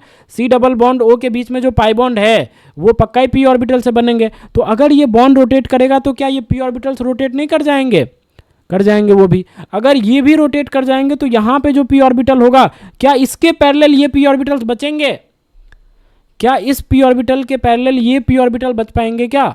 तो तो आंसर है नहीं, क्योंकि अब तो रोटेशन हो चुकी है, और अगर रोटेशन हो चुकी है तो डेफिनेटली पी ऑर्बिटल का अलाइनमेंट अलग हो गया होगा इस बीच वाले पी ऑर्बिटल से, क्योंकि यहाँ पे जो पी ऑर्बिटल आएगा नेगेटिव चार्ज बनने के बाद जो पी ऑर्बिटल आएगा उसका अलाइनमेंट इन दोनों पी ऑर्बिटल से अलग हो चुका होगा अगर रोटेशन हो जाए तो, और यहाँ पे रोटेशन हो सकती है क्योंकि सिंगल बॉन्ड है वहाँ पे, यस और नो। और अगर अलाइनमेंट अलग हो गया तो फिर इफेक्टिव कॉन्जुगेशन हो पाएगा क्या, तो आंसर है नहीं, क्योंकि भाई रेजोनेंस ही नहीं हो पाएगा इफेक्टिव, तो कॉन्जुगेशन इफेक्टिव नहीं होगा, तो स्टेबिलिटी नहीं मिल पाएगी अच्छी खासी, यस और नो। लेकिन अगर मैं इसकी बात करूं तो ये कैसा स्ट्रक्चर है, ये है अपना साइक्लिक स्ट्रक्चर, और साइक्लिक स्ट्रक्चर में हम जानते हैं रोटेट नहीं कर सकते आप। अगर आप यहाँ से रोटेशन देने की कोशिश करोगे तो बॉन्ड को तोड़ दोगे आप, लेकिन ये रोटेट नहीं हो पाएगा, हाँ या ना, रोटेट नहीं हो पाएगा। और अगर ये रोटेट नहीं हो पाएगा तो डेफिनेटली यहाँ से जो आप नेगेटिव चार्ज यहाँ पे लाओगे, सुनते रहना ध्यान से, यहाँ पे जो नेगेटिव चार्ज आप लाओगे, ये डबल बॉन्डो और यहाँ पे नेगेटिव चार्ज है, ठीक है, यहाँ पे क्या है, नेगेटिव चार्ज है, यहाँ पे ये पी ऑर्बिटल, यहाँ पे ये पी ऑर्बिटल, यहाँ पे ये पी ऑर्बिटल, यहाँ पे ये पी ऑर्बिटल और यहाँ पे ये पी ऑर्बिटल, यहाँ पे जो नेगेटिव चार्ज आया जिस पी ऑर्बिटल में है, यहाँ पे ये इफेक्टिव कॉन्जुगेट कर पाएगा। क्यों? क्योंकि अब क्या है, अब तो यहाँ पे, अब तो हाँ ये इफेक्टिव कॉन्जुगेट कर पाएगा, लेकिन यहाँ पे अब कोई रोटेशन नहीं हो पाएगी। क्यों? क्योंकि यहाँ पे टाई कर दिया हमने साइक्लिक स्ट्रक्चर बना दिया, बॉन्ड टूट जाएगा लेकिन रोटेशंस नहीं होंगे। लेकिन यहाँ पे असाइक्लिक स्ट्रक्चर था तो यहाँ पे रोटेशंस हो गए। 2 मिथाइल यहाँ पे लगा दो, कोई फर्क पड़ता नहीं है, उससे लगा दो, कोई दिक्कत वाली बात नहीं है। तो आप ही बताओ नेगेटिव चार्ज कहाँ ज़्यादा स्टेबल फील करेगा, इस स्ट्रक्चर में या इस स्ट्रक्चर में? तो पक्का ही बोलोगे यार इस स्ट्रक्चर में। अगर इस स्ट्रक्चर में ज़्यादा फील करेगा नेगेटिव चार्ज तो डेफिनेटली साइक्लिक वाले की एसिडिक स्ट्रेंथ ज़्यादा होगी कंपेयर टू एसाइक्लिक वाले की। मतलब अगर मैं यहाँ से आपको एक बात बताऊँ तो इतना तो मैं कमेंट पास कर ही सकता हूँ कि भाई क्या बोलो, भाई क्या होगा बताओ बताओ बताओ बताओ, क्या क्या क्या क्या कि थर्ड वाले की एसिडिक स्ट्रेंथ ज़्यादा होगी कंपेयर टू फर्स्ट, यस और नो? इतना तो मैं कमेंट पास कर ही सकता हूँ, इतना तो कमेंट पास मैं कर ही सकता हूँ। थर्ड वाले की एसिडिक स्ट्रेंथ क्या होगी, ज़्यादा होगी, यस और नो? आई बात समझ में? बताओ, आई बात समझ में? बोलो हाँ या ना, पक्का समझ में आपको आई होगी। तो थर्ड वाले की एसिडिक स्ट्रेंथ ज़्यादा होगी कंपेयर टू फर्स्ट वाले की। अब एक बात बताना, सेकंड और फोर्थ पे चलते हैं, सुनना ध्यान से, बहुत ही अच्छा क्वेश्चन है भाई, बहुत ही अच्छा क्वेश्चन है। देखना इधर, ये नेगेटिव चार्ज इसके साथ रेजोनेंस कर रहा है, लेकिन जिस टाइम ये नेगेटिव चार्ज इस कार्बोनिल के साथ रेजोनेंस कर रहा होगा उसी टाइम ये इसके पास जो लोन पेयर है वही बोलेगा कि भाई मुझे भी रेजोनेंस करना है। मतलब यहाँ पे क्रॉस रेजोनेंस वाली सिचुएशन आ जाएगी, और अगर क्रॉस रेजोनेंस वाली सिचुएशन आ जाएगी तो डेफिनेटली ये नेगेटिव चार्ज उतना स्टेबल फील नहीं कर पाएगा, वो इस कार्बोनिल के साथ इफेक्टिव कॉन्जुगेशन में नहीं जा पाएगा, क्योंकि बगल में एक और lone pair containing group OMe लगा रखा है, वो उसके साथ बिजी होगा तो इसे रुकना पड़ेगा, हाँ या ना? रेजोनेंस में ये वाला लोन पेयर जब बिजी होगा तो इसे रुकना पड़ेगा। तो इसीलिए हम बोल सकते हैं कि थर्ड और वन से क्या होगा, थर्ड की सबसे ज़्यादा, हम बोल देंगे थर्ड की सबसे ज़्यादा, फिर वन की, और फिर किसकी, फिर सेकंड की, और ऐसा बोल सकते हो आप कि सेकंड, अब ये देखो ये भी एस्टर वाला कंटेनिंग ग्रुप है और ये भी एस्टर वाला कंटेनिंग ग्रुप है, लेकिन ये कैसा है, साइक्लिक। तो फिर एसाइक्लिक और साइक्लिक वाला लॉजिक लगाओगे, वही जो हमने आपको बताया अभी, तो बोल दोगे भाई 3 और 1 तो कीटोन थे, कीटोन वाले तो ज़्यादा ही एसिडिक होंगे कंपेयर टू एस्टर, क्योंकि यहाँ पे ये लोन पेयर क्या कर सकता है, रेजोनेंस में जा सकता है इसके साथ रेजोनेंस में जा सकता है, तो ये नेगेटिव चार्ज जो बनेगा वो इसके साथ रेजोनेंस नहीं कर पाएगा जब ये लोन पेयर कर रहा होगा रेजोनेंस। तो मतलब नेगेटिव चार्ज को उतनी स्टेबिलिटी नहीं मिल पाएगी। सिमिलरली यहाँ भी जब ये नेगेटिव चार्ज बनेगा तो ये भी कर रहा होगा रेजोनेंस इस कार्बोनिल के साथ, तो ये नेगेटिव नहीं कर पाएगा तो स्टेबिलिटी नहीं मिलेगी। मतलब 3 और 1 की एसिडिक स्ट्रेंथ तो सबसे ज़्यादा, उसके बाद किसकी, 2 की नहीं बल्कि साइक्लिक वाले ही कर दो, क्योंकि अभी हमने साइक्लिक और एसाइक्लिक का चक्कर पढ़ा है, हमने एसाइक्लिक और साइक्लिक का चक्कर पढ़ा है अभी के अभी। तो 3, 1, 4 कर दो और उसके बाद क्या कर दो, उसके बाद आप 2 कर लो, ऐसा कर लो भाई, ऐसा कर लो, हाँ या ना, बोलो ऐसा कर लो। बट मैं आपको जानकारी के लिए बता दूं, दिस ऑर्डर इज इनकरेक्ट, जो हमने सोचा वो हुआ ही नहीं, ठीक है। सच्चाई ये है, जिसको हम थर्ड पोजीशन पे रख रहे हैं ना, वो अव्वल पोजीशन पे है, वो फर्स्ट पोजीशन पे है acidic strength. Yes, this is correct order कि भाई ये सत्य है, जो मैं बोल रहा हूँ वो सच है कि जो थर्ड पोजीशन पे जिसको हमने रखा फोर्थ को, वही टॉप करता है। ठीक है, वही टॉप करता है और फोर्थ की एसिडिक स्ट्रेंथ इसमें ज़्यादा आती है। बाद बाकी अपना लॉजिक हम यहाँ पे लगा सकते हैं, कोई दिक्कत वाली बात नहीं है। मतलब फोर्थ की एसिडिक स्ट्रेंथ सबसे ज़्यादा, फिर किसकी, फिर थर्ड वाले की, फिर फर्स्ट की और फिर सेकंड की। ये मतलब यूजुअल ऑर्डर ही रहता है, लेकिन यहाँ पे फोर्थ सबसे आगे निकल जाता है, सबसे आगे। हाँ बिल्कुल सही सुना, 4, फिर 3 आता है, फिर 1 आता है और फिर 2 आता है। ठीक है, ये करेक्ट ऑर्डर है भाई, ये करेक्ट ऑर्डर है, ये करेक्ट ऑर्डर है जनाब, ये करेक्ट ऑर्डर है। और इसका नाम ध्यान रखना, ये जो है ना, ये जो फोर्थ वाला कंपाउंड था ना, इसे बोला जाता है मिल्ड्रम्स एसिड। क्या बोला जाता है? मिल्ड्रम्स एसिड। और इसकी पीके जो होती है ना, वो 7.3 के आसपास लाई करती है। कहाँ पे? 7.3 के आसपास लाई करती है इसकी पीके। तो ये बहुत ही ज़्यादा एसिडिक है compare to this this this. इन तीनों में हम लॉजिक लगा दिए। अच्छा, ऐसा क्यों हुआ? ये क्या किया गया, कुछ मॉलिक्यूलर ऑर्बिटल कैलकुलेशंस किए गए।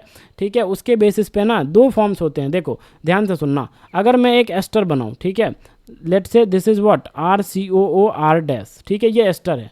तो ऐसा बोला जाता है कि एस्टर के 2 फॉर्म्स होते हैं। जैसे कोई भी अगर डबल बॉन्डेड अल्कीन जो होती है, वो अगर GI शो कर रही होती है, तो उसके 2 फॉर्म होते हैं। क्या होता है बताओ? एक होता है क्या होता है बताओ? एक होता है सिस, एक होता है ट्रांस, या ई या जेड, या ऑक्जाइम है कहीं पे, तो ऑक्जाइम के केस में याद करो हम क्या बोलते थे, या तो सिन या तो एंटी फॉर्म। ये और नो। सिमिलरली एस्टर के केस में भी सिन और एंटी फॉर्म होती है। कैसे होती है देखना जरा। RCO, देखो अगर इस वे में बना है स्ट्रक्चर, एक मिनट दो बस मेरे को।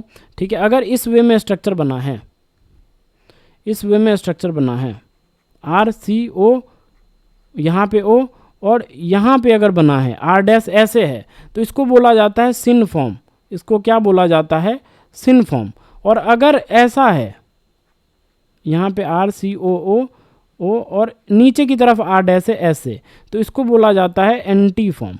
इसको क्या बोला जाता है? एंटी फॉर्म बोला जाता है। और जब इसके मिनरल्स एसिड के केस में मॉलिक्यूलर ऑर्बिटल कैलकुलेशंस किए गए, क्वांटम मैकेनिकल अप्रोच से देखा गया, तो ये पाया गया कि यहाँ से सिन, ये क्या करता है, ये जो होता है ये मिनरल्स एसिड, ये सिन फॉर्म में एग्जिस्ट करने लगता है। किस फॉर्म में एग्जिस्ट करता है? ये सिन फॉर्म में। दोनों फॉर्म देखा गया, सिन फॉर्म भी और एंटी फॉर्म भी, दोनों फॉर्म इसका देखा गया, सिन फॉर्म भी एंटी फॉर्म भी, क्योंकि ये भी एस्टर है, तो दोनों फॉर्म देखा गया कि सिन फॉर्म और एंटी फॉर्म।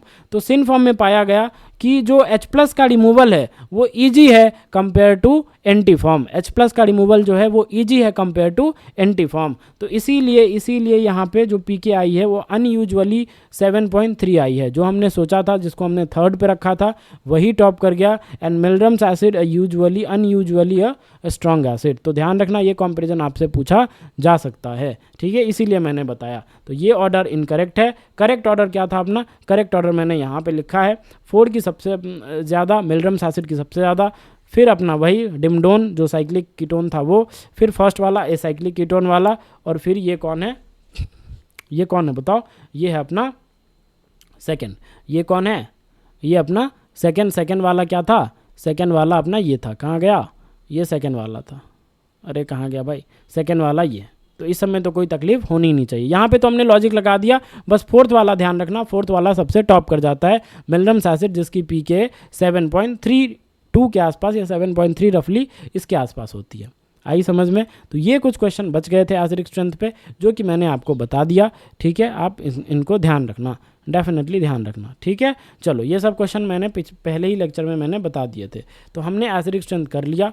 अब बारी है रिएक्शन मैकेनिज्म वाले क्वेश्चन पे। ठीक है,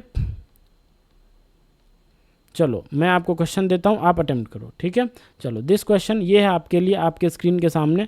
ठीक है, आपके स्क्रीन के सामने क्वेश्चन है।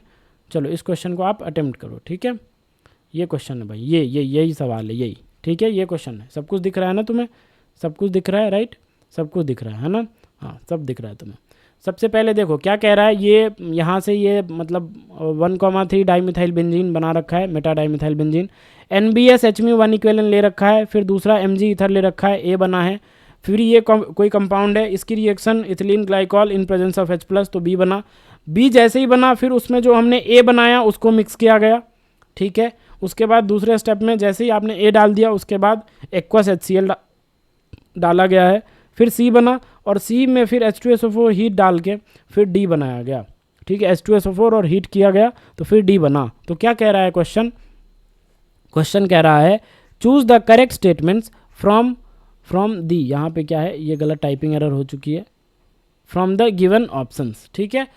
चूज द करेक्ट स्टेटमेंट्स, आपको करेक्ट स्टेटमेंट चूज करने हैं। गिवन ऑप्शंस, ऑप्शंस हैं आपके सामने, पहले क्वेश्चन देख लो ढंग से, ठीक है। नोट कर लो कॉपी पे, पॉज करके नोट कर लो। फिर ये ऑप्शंस हैं आपके।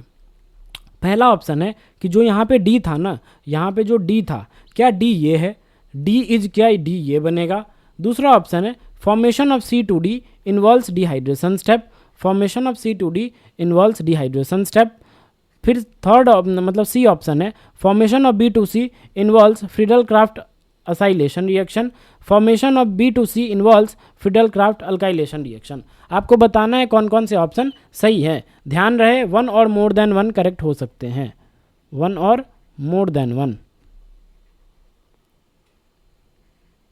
ठीक है। तो इस बात को ध्यान रखना है आपको। चलो शुरू हो जाओ, तो शुरू हो जाओ, शुरू हो जाइए, शुरू हो जाइए, शुरू हो जाइए।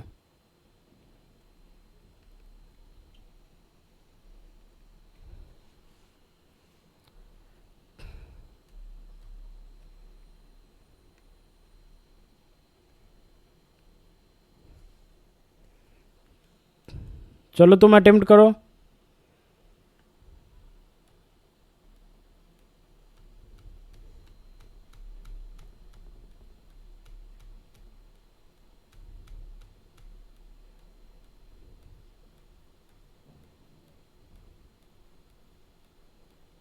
अटेम्प्ट करो, अटेम्प्ट करो, जल्दी आंसर तक पहुंचो। पॉज करो, पीछे करो, अगर आपने ऑप्शंस वगैरह नहीं देखे पीछे करो वीडियो को और ऑप्शन देखो और फिर बताओ क्या आएगा। पूरा ऑप्शन तक पहुंचना है, ठीक है, ऑप्शन तक पहुंचना है आपको, ठीक है। चलो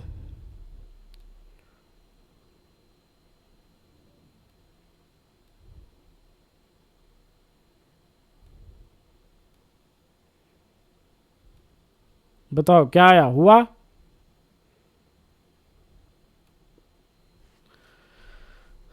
चलो बताओ भाई, क्या हाल चाल, हो पाया या नहीं हो पाया बताओ।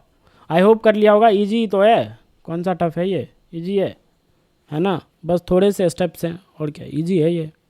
चलो ए क्या बनेगा बताओ, ए क्या बनेगा, NBSHmu इक्विवेलेंट क्या करेगा, अलाइलिक सॉरी बेंजाइलिक पोजीशन पे क्या लगाएगा, bromine free radical substitution, yes और नो बोलो। तो ए तो अपना सीधा साधा ये आ गया, ए क्या आ गया, ए ये आ गया,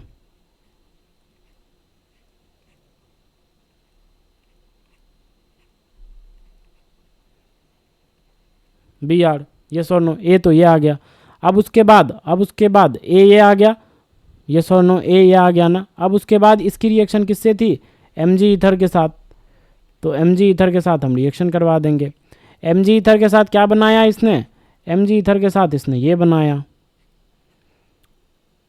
Mg ईथर क्या करेगा बताओ, ग्रिग्नार्ड रिएजन का फॉर्मेशन करेगा, बोलो। तो ये MgBr, यहाँ पे ये MgBr आ जाएगा, मैग्नीशियम का इंसर्शन हो जाएगा। तो ये अपना क्या है, ये अपना ए है, ये अपना क्या है, ये अपना ए है, यस और नो। अब उसके बाद ये अलग रिएक्शंस हैं, जब आप बी बना लोगे उसमें फिर आप बी की रिएक्शन ए के साथ करवाओगे, फिर एक्वस HCl से, फिर सी बनेगा, फिर H2SO4 हीट, फिर डी बनेगा। तो चलो अब यहाँ से स्टार्ट करते हैं, यहाँ से, ठीक है, सॉरी नेक्स्ट स्लाइड पे स्टार्ट करते हैं, ठीक है। कहाँ स्टार्ट करते हैं, नेक्स्ट स्लाइड पे हम स्टार्ट करते हैं। देखो इधर भाई क्या दिया हुआ है अपने पास, ये कंपाउंड दिया हुआ है,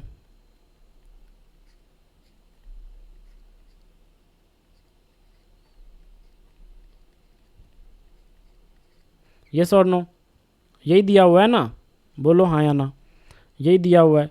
इसकी रिएक्शन किससे हो रही है, इससे और इससे, इन प्रेजेंस ऑफ H+। बताओ कहाँ रिएक्शन होगी, ये क्या है, ये अपना है एल्डिहाइडिक साइट, और ये कौन सी साइट है, कीटोनिक साइट है।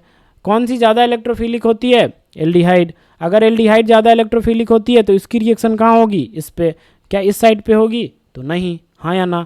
तो क्या होता है जब एक एल्डिहाइड या कीटोन इथिलीन ग्लाइकॉल के साथ in presence of acidic medium, तो क्या बनता है, प्रोटेक्शन हो जाता है, किसका, कार्बोनिल का। कैसे प्रोटेक्शन होता है, याद करो कैसे बनाते थे प्रोडक्ट। अगर ऐसा आ जाए तो ट्रिक अभी देख लो, मैकेनिज्म आपने पढ़ा होगा आई होप। ठीक है, तो क्या होता है, यहाँ से दोनों एच को पकड़ो, यहाँ से इस ऑक्सीजन को पकड़ो, और यहाँ से पानी बाहर निकाल दो। ठीक है, वाटर बाहर कर दो, तो क्या बन जाएगा, कुछ ऐसा बन जाएगा। देखना, ये डबल बॉन्ड हो, और यहाँ पे ये बन जाएगा, यहाँ पे ये एच एज इट इज़ रख दो, और फिर यहाँ पे ऑक्सीजन, यहाँ पे ऑक्सीजन, ये ऐसा और ये ऐसा। आया समझ में। तो ये पहले हमने यहाँ तक बना लिया। अब उसके बाद क्या कह रहा है, ये बी है, हमने बना लिया, बी तो बन गया। देखो यही अपना क्या है, बी है। अब बी की रिएक्शन किसके साथ, ए के साथ। ए हमने क्या बनाया था, देखो ए हमने क्या बनाया था, ये बनाया था, तो चलो ए बनाओ। ये हमने बना लिया। अब क्या, यहाँ पे ये MgBr, यस और नो। अब क्या करें, पक्का यहाँ डेल्टा नेगेटिव है, यहाँ पे डेल्टा पॉजिटिव है, तो ये क्या करेगा, अटैक। कहाँ अटैक करेगा, ये तो प्रोटेक्टेड हो गया, एल्डिहाइड जो बचा था वो, उसको तो हमने प्रोटेक्ट कर लिया, तो इस सेंटर पे तो कोई अटैक होगा नहीं। तो ये अटैक कहाँ करेगा, पक्का ही अब इस सेंटर पे अटैक करेगा, इसको खोल देगा, हाँ या ना। Is it clear. तो जैसे ही खोल देगा तो क्या बनेगा बताओ, पाई बॉन्ड खोल देगा, तो क्या बनेगा, यहाँ पे ये एच एज इट इज़, यहाँ पे ये ऑक्सीजन, ऑक्सीजन, और ये कुछ ऐसा। अब इसके बाद यहाँ पे क्या आ जाएगा, ओ नेगेटिव, और यहाँ पे क्या आ जाएगा, देखो ये आ जाएगा, हाँ या ना, क्योंकि इस पोजीशन से अटैक हुआ है, देखो इस पोजीशन से अटैक हुआ है, हाँ या ना। तो ये वाला पोजीशन ये रहा, और इसके बीच में बॉन्ड फॉर्मेशन हुआ है, डॉट डॉट जहाँ मैंने दिखाया वहाँ बॉन्ड फॉर्मेशन हुआ है। Is it clear. अब इसके बाद ओ नेगेटिव, यहाँ पे जो MgBr था, अब ये MgBr इस ओ नेगेटिव के पास दौड़ता हुआ आ जाएगा। ठीक है, जहाँ उसको नेगेटिव चार्ज दिखेगा मैग्नीशियम को, वहाँ आएगा, क्योंकि मैग्नीशियम पे क्या होता है, +2। तो ब्रोमीन इसके पास था तो -1 पहले से था, अगर न्यूट्रल होना है तो -1 और चाहिए। तो पहले यहाँ पे कार्बन पे नेगेटिव था तो इसके साथ चिपका था, अब ऑक्सीजन पे नेगेटिव आ जाएगा तो यहाँ चिपक जाएगा, यस और नो। अब उसके बाद क्या दिया हुआ है, एक्वस HCl। क्या दिया हुआ है जनाब, एक्वस HCl दिया हुआ है।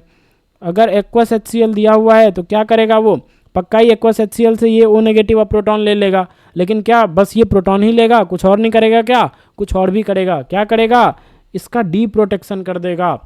याद करो एक्वस HCl मतलब H3O+ है, तो इसकी भी डी प्रोटेक्शन हो जाएगी, और जैसा था फिर वैसा ही बन जाएगा। मतलब ये क्या बन जाएगा, फिर से एल्डिहाइड बन गया ये, हाँ या ना। और इसके बाद ये क्या बन गया, OH, और इसके बाद यहाँ पे जो बेंजीन रिंग थे वो आप एज इट इज दिखा दो। यस और नो, यहाँ तक क्लियर है।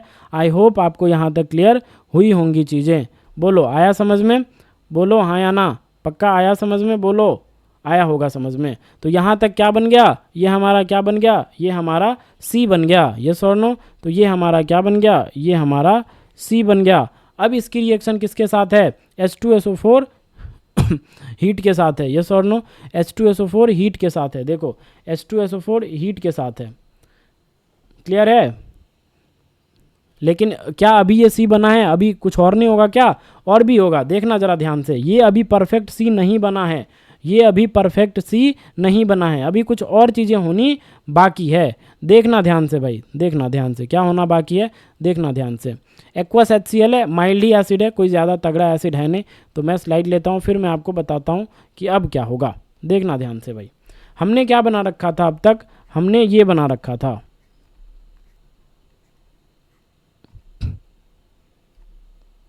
हमने ये बना रखा था, देखो हमने क्या बना रखा था, हमने ये बना रखा था।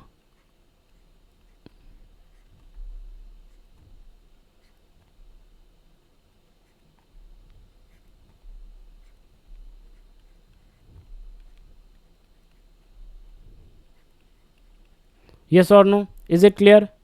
हमने अभी ये बनाया। अब एक्वस HCl ने तो अपना बढ़िया काम करा, इसको भी H दे दिया, और इस वो जो प्रोटेक्टेड ग्रुप था, ये वाला ग्रुप था, इसको भी डी प्रोटेक्ट कर दिया एक्वस HCl ने। लेकिन जो मीडियम प्रेजेंट होगा एसिडिक, उससे क्या होगा, इसकी प्रोटोनेशन हो जाएगी। उससे क्या होगा, इसकी प्रोटोनेशन हो जाएगी। इसकी क्या हो जाएगी, प्रोटोनेशन हो जाएगी। और जैसे ही प्रोटोनेशन होगा तो ये बेंजीन, ये जैसे ही प्रोटोनेशन होगा तो यहाँ पे क्या बढ़ेगा, डेल्टा पॉजिटिव बढ़ जाएगा। डेल्टा पॉजिटिव बढ़ जाएगा तो बेंजीन कैसा होता है, न्यूक्लियोफिलिक। जैसे ही इसको दिखेगा वहाँ पे डेल्टा पॉजिटिव, ये इस साइड पे अटैक करके और पाई बॉन्ड को इधर खोल देगा। पाई बॉन्ड को क्या करेगा, ये इधर खोल देगा, हाँ या ना। तो यहाँ से आपको एक रिंग बनती नज़र आ जाएगी। 1 2 3 4 5 6 मेंबर की रिंग बनती नज़र आएगी। कैसी रिंग, ऐसी रिंग, देखना ध्यान से।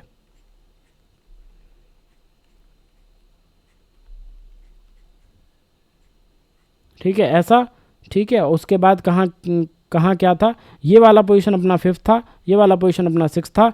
1 पे अटैक हुआ है तो 1 पे देखो ये OH बन जाएगा, एक हाइड्रोजन था, उससे हमें लेना देना है नहीं।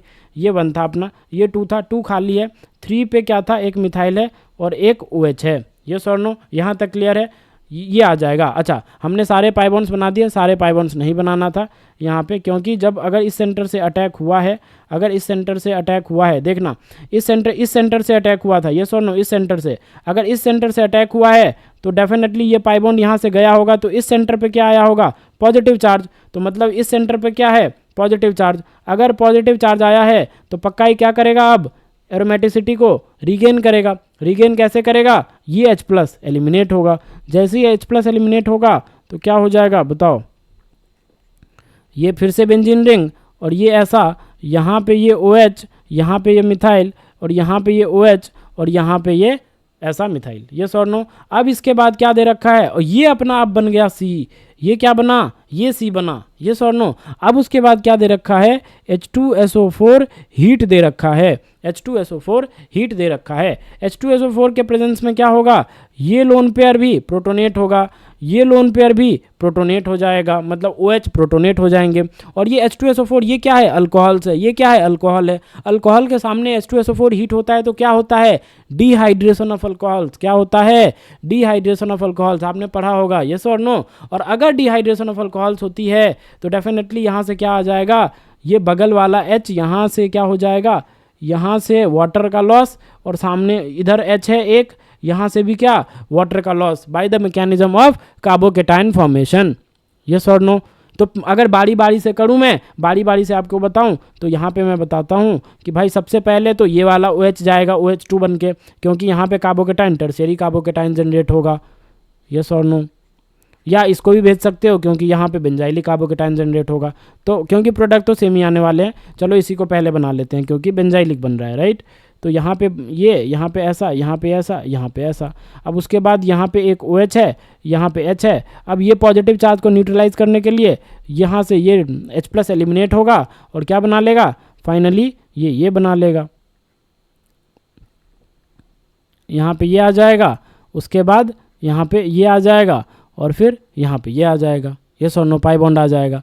अभी भी ये OH बचा ही है। तो अब देखो, अब क्या होगा, अब यहाँ से H+ दिख रहा है तुम्हें, लेट मी चेक, हाँ दिख रहा है, ठीक है। अब देखो अब क्या होगा, अब यहाँ से जो H2SO4 तो पड़ा ही है मीडियम में, ये बोलेगा ये लोन पेयर, अब भाई अब मेरी बारी, तो ये H+ लेगा, फिर से क्या बन जाएगा, फिर से OH2 बन जाएगा।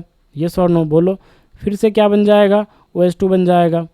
तो यहाँ से क्या आ जाएगा, OH2 पॉजिटिव, यहाँ पे पाई बॉन्ड था, फिर से ये भागेगा OH2 गुड लिविंग ग्रुप की तरह, तो क्या बन जाएगा बताओ, यहाँ से कुछ ऐसा बन जाएगा, ये ऐसा, ये ऐसा, और फिर यहाँ पे क्या आ जाएगा, पॉजिटिव चार्ज। यहाँ पे नहीं है, यहाँ पे टर्शियरी सेंटर पे,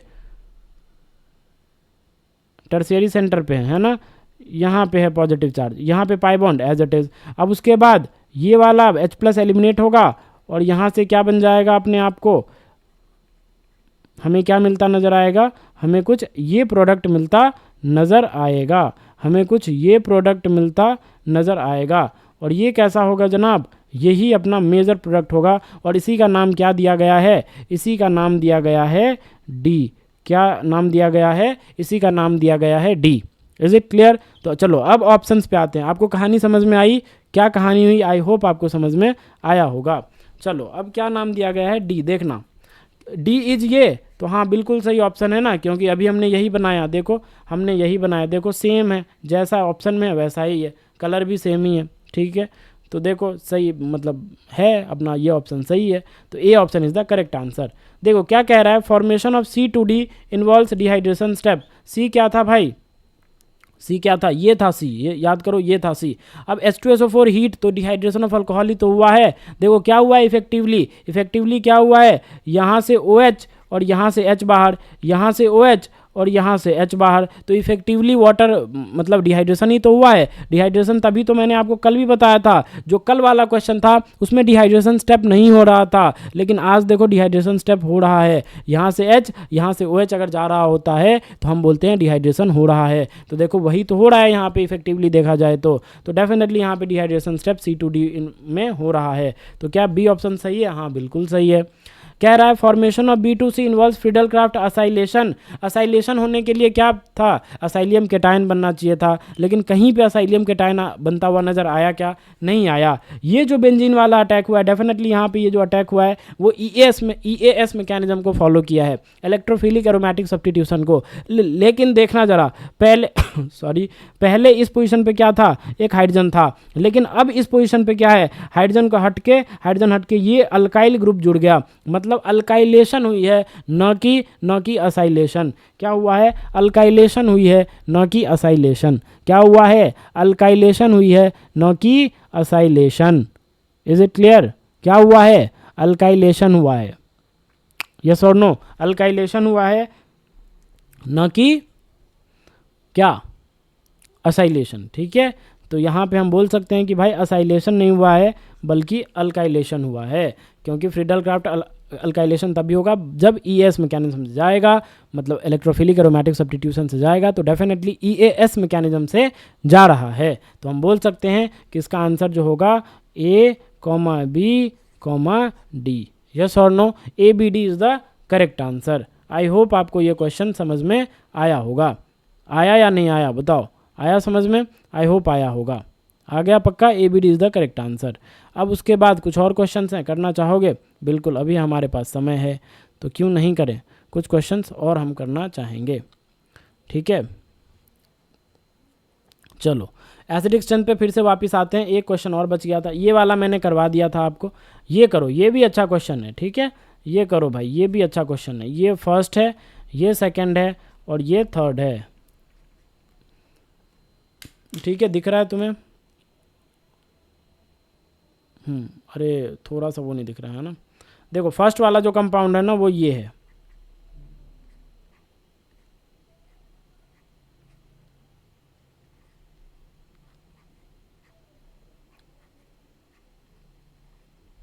ये है फर्स्ट वाला कंपाउंड, ठीक है, अब दिख रहा होगा आई थिंक, ठीक है अब दिख रहा है, राइट, हाँ दिख रहा है, फर्स्ट वाला कंपाउंड मैंने लिख दिया, सेकेंड थर्ड तो दिख ही रहा है तुम्हें, सेकेंड थर्ड तो दिख ही रहा है, राइट, सेकेंड थर्ड तो दिख ही रहा है, सेकेंड और थर्ड तो दिख ही रहा है तुम्हें, ठीक है। चलो करो, फर्स्ट सेकेंड थर्ड की पीके वैल्यू, या पहले एसिडिक ऑर्डर निकाल लो, पीके उसका जस्ट उल्टा कर देना, पीके आ जाएगा। चलो बताओ क्या होगा, जल्दी बताओ, बताओ फर्स्ट सेकेंड थर्ड में बताओ क्या ऑर्डर आएगा।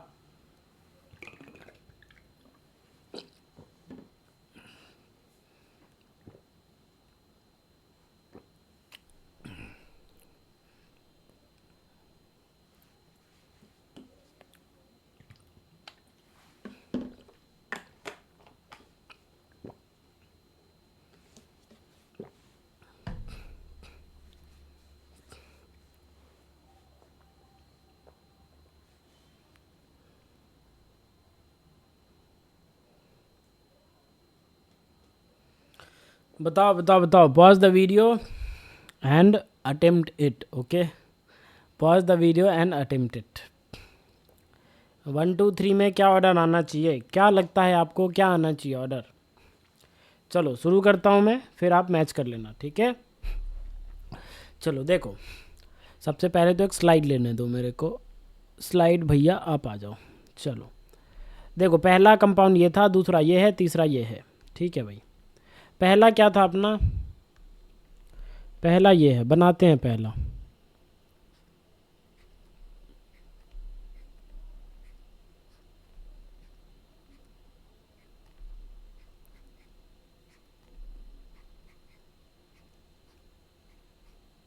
यही है।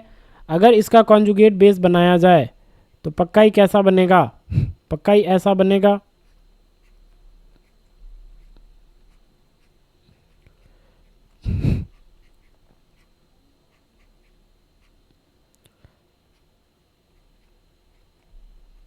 यहीं से प्रोटॉन निकलेंगे, बोलो यार, ऐसा बनेगा, हाँ या ना।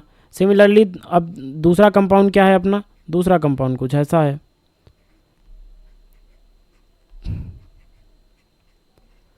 यहाँ पे क्या था, पीएच, लेकिन एक हाइड्रोजन तो है ही अवेलेबल, तो यही वाला जो अवेलेबल हाइड्रोजन है वो क्या होगा, बाहर जाएगा। जैसे ही वो बाहर जाएगा तो अपने को ये मिलता नज़र आएगा, अपने को ये मिलता नज़र आएगा।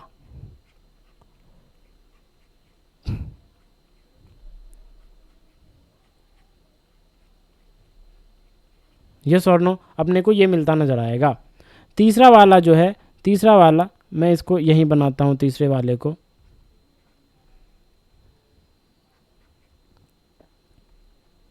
ये ऐसा है, ये ऐसा है, और यहाँ पे ये हाइड्रोजन है, और ये ऐसा है। यस और नो, बात बाकी और देख लेता हूँ मैं एक बार क्या कंडीशन था। हाँ, इसके बाद एक और रिंग तो है, एक और तो चिपका हुआ है, ये वाला है ना, ये वाला भी चिपका हुआ है ऐसा। यस और नो, यहाँ से H+ कौन सा जाएगा बताओ, जो इफेक्टिवली किस में इन्वॉल्व हो, कॉन्जुगेशन में। तो ये वाला H+ निकालोगे तो यहाँ नेगेटिव आएगा, वो इस फिनाइल के साथ भी, इस फिनाइल के साथ भी, इस फिनाइल के साथ भी रेजोनेंस कर रहा होगा। तो मतलब यही वाला H+ जाएगा। तो अगर यही वाला H+ जाएगा तो क्या बन जाएगा बताओ, अपने को ये कुछ ऐसा, फिर ये ऐसा, फिर ये ऐसा, फिर ये ऐसा, फिर ये ऐसा, ठीक है, और ये ऐसा। तो ये फर्स्ट कॉन्जुगेट बेस, ये सेकंड का कॉन्जुगेट बेस, और ये थर्ड का कॉन्जुगेट बेस हमने बना लिया। अब हमें क्या करना है, हमें इन कॉन्जुगेट बेस की क्या करनी है, स्टेबिलिटी कंपैरिजन करनी है। जो कॉन्जुगेट बेस जितना स्टेबल होगा, उस वो जिस एसिड से आया होगा वो एसिड उतना स्ट्रांग होगा। यही कॉन्सेप्ट है। चलो कंपैरिजन करते हैं, बताओ क्या लगता है आपको। सबसे पहले आप अपना ऑर्डर बताओ, क्या लगता है आपको क्या होना चाहिए। यहाँ पे ये दो दो बेंजीन रिंग के साथ इन्वॉल्व है, एक इसके साथ भी है, एक इसके साथ भी है। यहाँ पे ये बेंजीन रिंग के साथ तो है ही, यहाँ पे भी ये बेंजीन रिंग के साथ तो है ही, साथ में ये बीच वाली एरोमेटिसिटी बना ही रहा है by the effect of annulation. Yes और नो, अभी मैंने आपको बताया कुछ देर पहले एनालेशन इफेक्ट। और यहाँ पे बस एक एक्स्ट्रा एज मिल रहा है इसको इस फिनाइल रिंग के साथ, ये इस फिनाइल रिंग के साथ भी रेजोनेंस कर पाएगा ये नेगेटिव चार्ज। लेकिन यहाँ पे देखना, यहाँ पे बहुत सारा मतलब चीज़ें मतलब प्लेनर हो रही है साथ के साथ एरोमेटिक। ये भी रिंग एरोमेटिक कहलाएगी, ये भी रिंग एरोमेटिक। ध्यान से देखो, जब यहाँ पे पाई बॉन्ड होगा और यहाँ पे पाई बॉन्ड होगा तो ये वाली रिंग एरोमेटिक। जब यहाँ पे पाई बॉन्ड है और जब यहाँ पे पाई बॉन्ड आ जाएगा, इस बेंजीन को अगर मैं ऐसे दिखाऊँ तो ये वाला पाई बॉन्ड और ये वाला पाई बॉन्ड के साथ ये भी रिंग एरोमेटिक, ये भी रिंग एरोमेटिक, इसके साथ भी रेजोनेंस, इसके साथ भी रेजोनेंस, इसके साथ भी रेजोनेंस। मतलब यहाँ पे जो ये नेगेटिव चार्ज है ना, वो काफ़ी हद तक स्टेबल होगा। Why? Because of more and more aromatic rings and more conjugation. और ये पूरा सिस्टम प्लेनर होगा क्योंकि पूरा एरोमेटिसिटी आ गई ये बनने के बाद। मतलब एनायन जैसे ही बना उसके बाद एरोमेटिसिटी भी आ रहा है, पूरा फुल कॉन्जुगेशन हो रहा है। तो ये सिस्टम परफेक्ट प्लेनर है। क्या है? Perfect planar. खूब ज़्यादा, दो ring aromaticity plus full conjugation. Yes और नो? तो मतलब ये हम बोल सकते हैं कि 3 का सबसे ज़्यादा होगा। और फिर 2 1 में तो आप ऐसे ही डिसाइड कर लिए कि भाई यहाँ पे एक एक्स्ट्रा एज मिल रहा है फिनाइल रिंग के साथ, ये रेजोनेंस कर पा रहा है। लेकिन 1 में वैसा कुछ नहीं हो रहा है, तो डेफिनेटली सेकंड का सबसे मतलब उससे कम आएगा और फर्स्ट की सबसे कम आ जाएगी। ये अपना एसिडिक स्ट्रेंथ का ऑर्डर रहेगा इन तीनों के लिए। आया समझ में? इसमें क्या हुआ, इसमें दो रिंग एरोमेटिसिटी हो रही है, दो रिंग एरोमेटिक बनती नजर आ रही है हमें, और साथ के साथ 3 बेंजीन रिंग के साथ रेजोनेंस, पूरा फुल कॉन्जुगेशन प्लस क्या, प्लस दो रिंग एरोमेटिक। तो इसीलिए इसकी पीके जो वैल्यू होती है वो 11 के आसपास लाई करती है। किसके आसपास? 11 के आसपास लाई करती है इसकी पीके वैल्यू। आया समझ में? तो हम बोल सकते हैं कि 3 वाला सबसे ज़्यादा एसिडिक। लॉजिक यही है कि यहाँ पे 2 ring aromatic plus full conjugation, पूरी सिस्टम कैसी है, प्लेनर है, प्लेनर है। यहाँ पे रेजोनेंस घट सकता है। अब तुम बोलोगे यहाँ पे 3 फिनाइल के साथ रेजोनेंस यहाँ पे भी तो हो रहा है, लेकिन ये सिंगल बॉन्ड है। हो सकता है इस सिंगल बॉन्ड के अलोंग जैसे ही रोटेशन हो जाएगा तो यहाँ पे जो पी ऑर्बिटल्स प्रेजेंट है वो भी रोटेट कर जाएंगे, तो फिर ये नेगेटिव चार्ज उन पी ऑर्बिटल्स के साथ रेजोनेंस नहीं कर पाएगा। तो यहाँ पे मतलब परफेक्ट प्लेनरिटी तो नहीं है, परफेक्ट प्लेनरिटी तो नहीं है, परफेक्ट प्लेनरिटी तो नहीं है।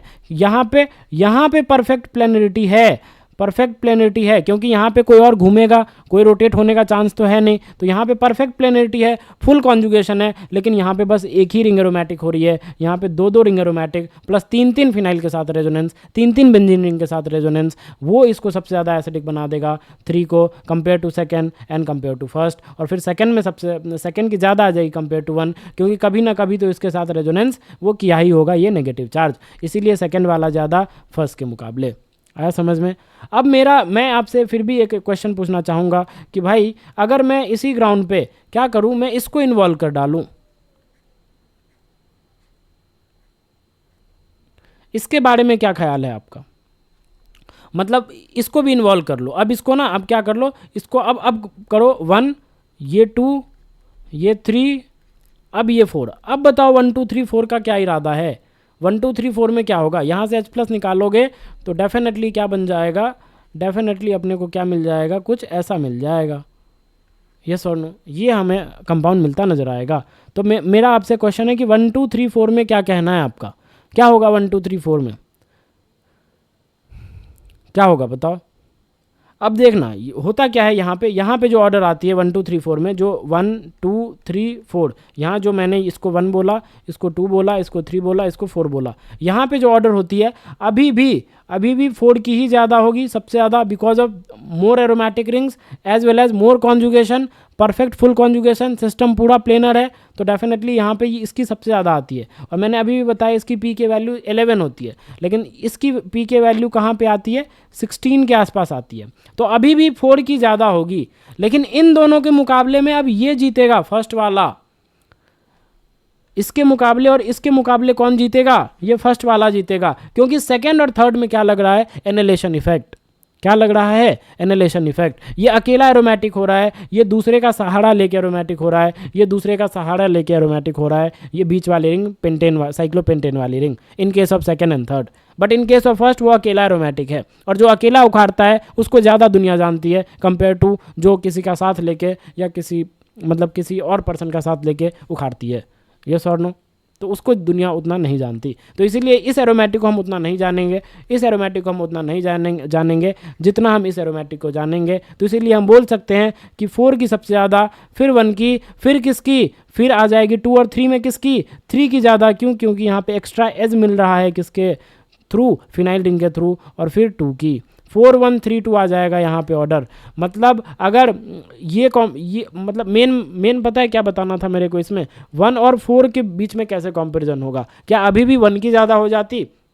नहीं, इस केस में क्या होता है, इसकी ज़्यादा आती है जब ऐसे सिस्टम आ जाए, perfect planar plus more number of rings are becoming aromatic as well as more conjugation with benzene rings, right. तो इसीलिए हम बोल सकते हैं 4 की स्टेबिलिटी सबसे ज़्यादा होगी, फिर फर्स्ट की, फिर थर्ड की, फिर सेकेंड की। आया समझ में? तो ये भी ध्यान रखना, ये भी एक अच्छा कंपैरिजन था, आपसे पूछा जा सकता है एग्जाम में। तो जितने क्वेश्चंस पूछे जा सकते हैं, जो क्वेश्चंस बन सकते हैं, मैंने सारे करवाए हैं। आपने भी करे होंगे एसिडिक स्ट्रेंथ के, लेकिन डेफिनेटली आपको कुछ ना कुछ अलग लगा होगा। आपने जितना पढ़ा था एसिडिक स्ट्रेंथ, उससे डेफिनेटली हल्का सा आपको आगे एज मिला होगा कि भाई हमने कुछ नया सीखा, नए नए क्वेश्चंस आपने किए होंगे। इस बात की मतलब मैं प्रॉमिस के साथ कह सकता हूँ। एडवांस क्वेश्चंस हम कर रहे हैं, बिल्कुल हम कर रहे हैं, डेफिनेटली सारे एडवांस ही प्रॉब्लम्स हो रहे हैं, बिकॉज ऑफ ये सीरीज ही जेईई एडवांस के लिए चल रहा है, ठीक है। तो डेफिनेटली एडवांस प्रॉब्लम्स ही हैं, ठीक है। तो आई होप आपको ये क्वेश्चन भी समझ में आया होगा। और क्वेश्चंस करना चाहोगे या अब अगली क्लास में? बताओ, चलो ये क्वेश्चन करो, एक क्वेश्चन बचा था वो भी कर ही लो।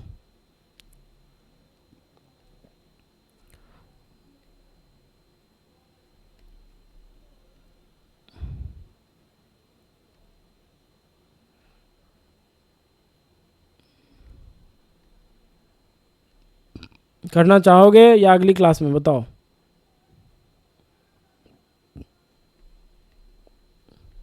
चलो ये करके दिखाओ, दिख रहा है तुम्हें?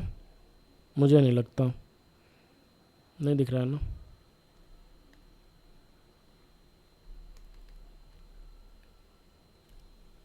एक मिनट गाइस।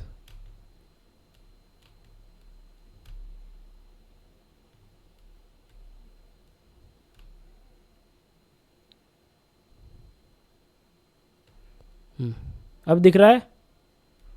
बोलो। लो जूम भी कर दिया।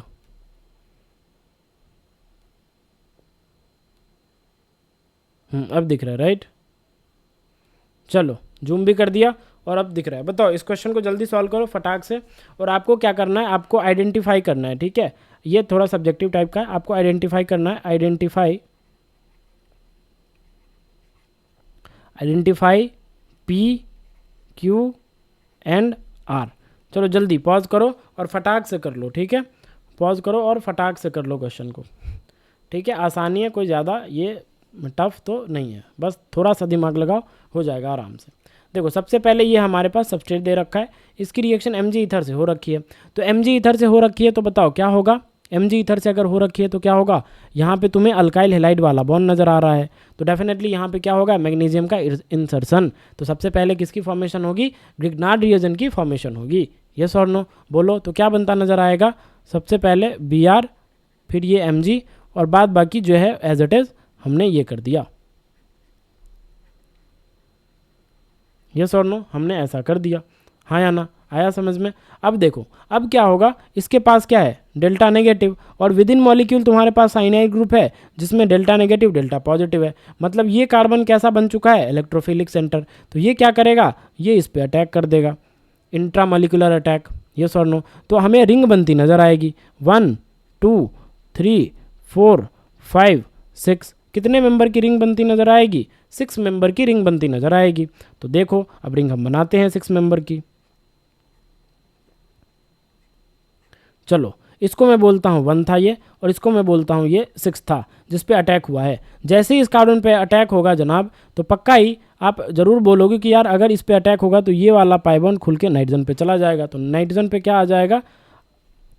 ट्रिपल बॉन्ड था, एक पाई टूटा, तो डेफिनेटली ये डबल बॉन्ड, और एन पे क्या आ जाएगा? Negative charge.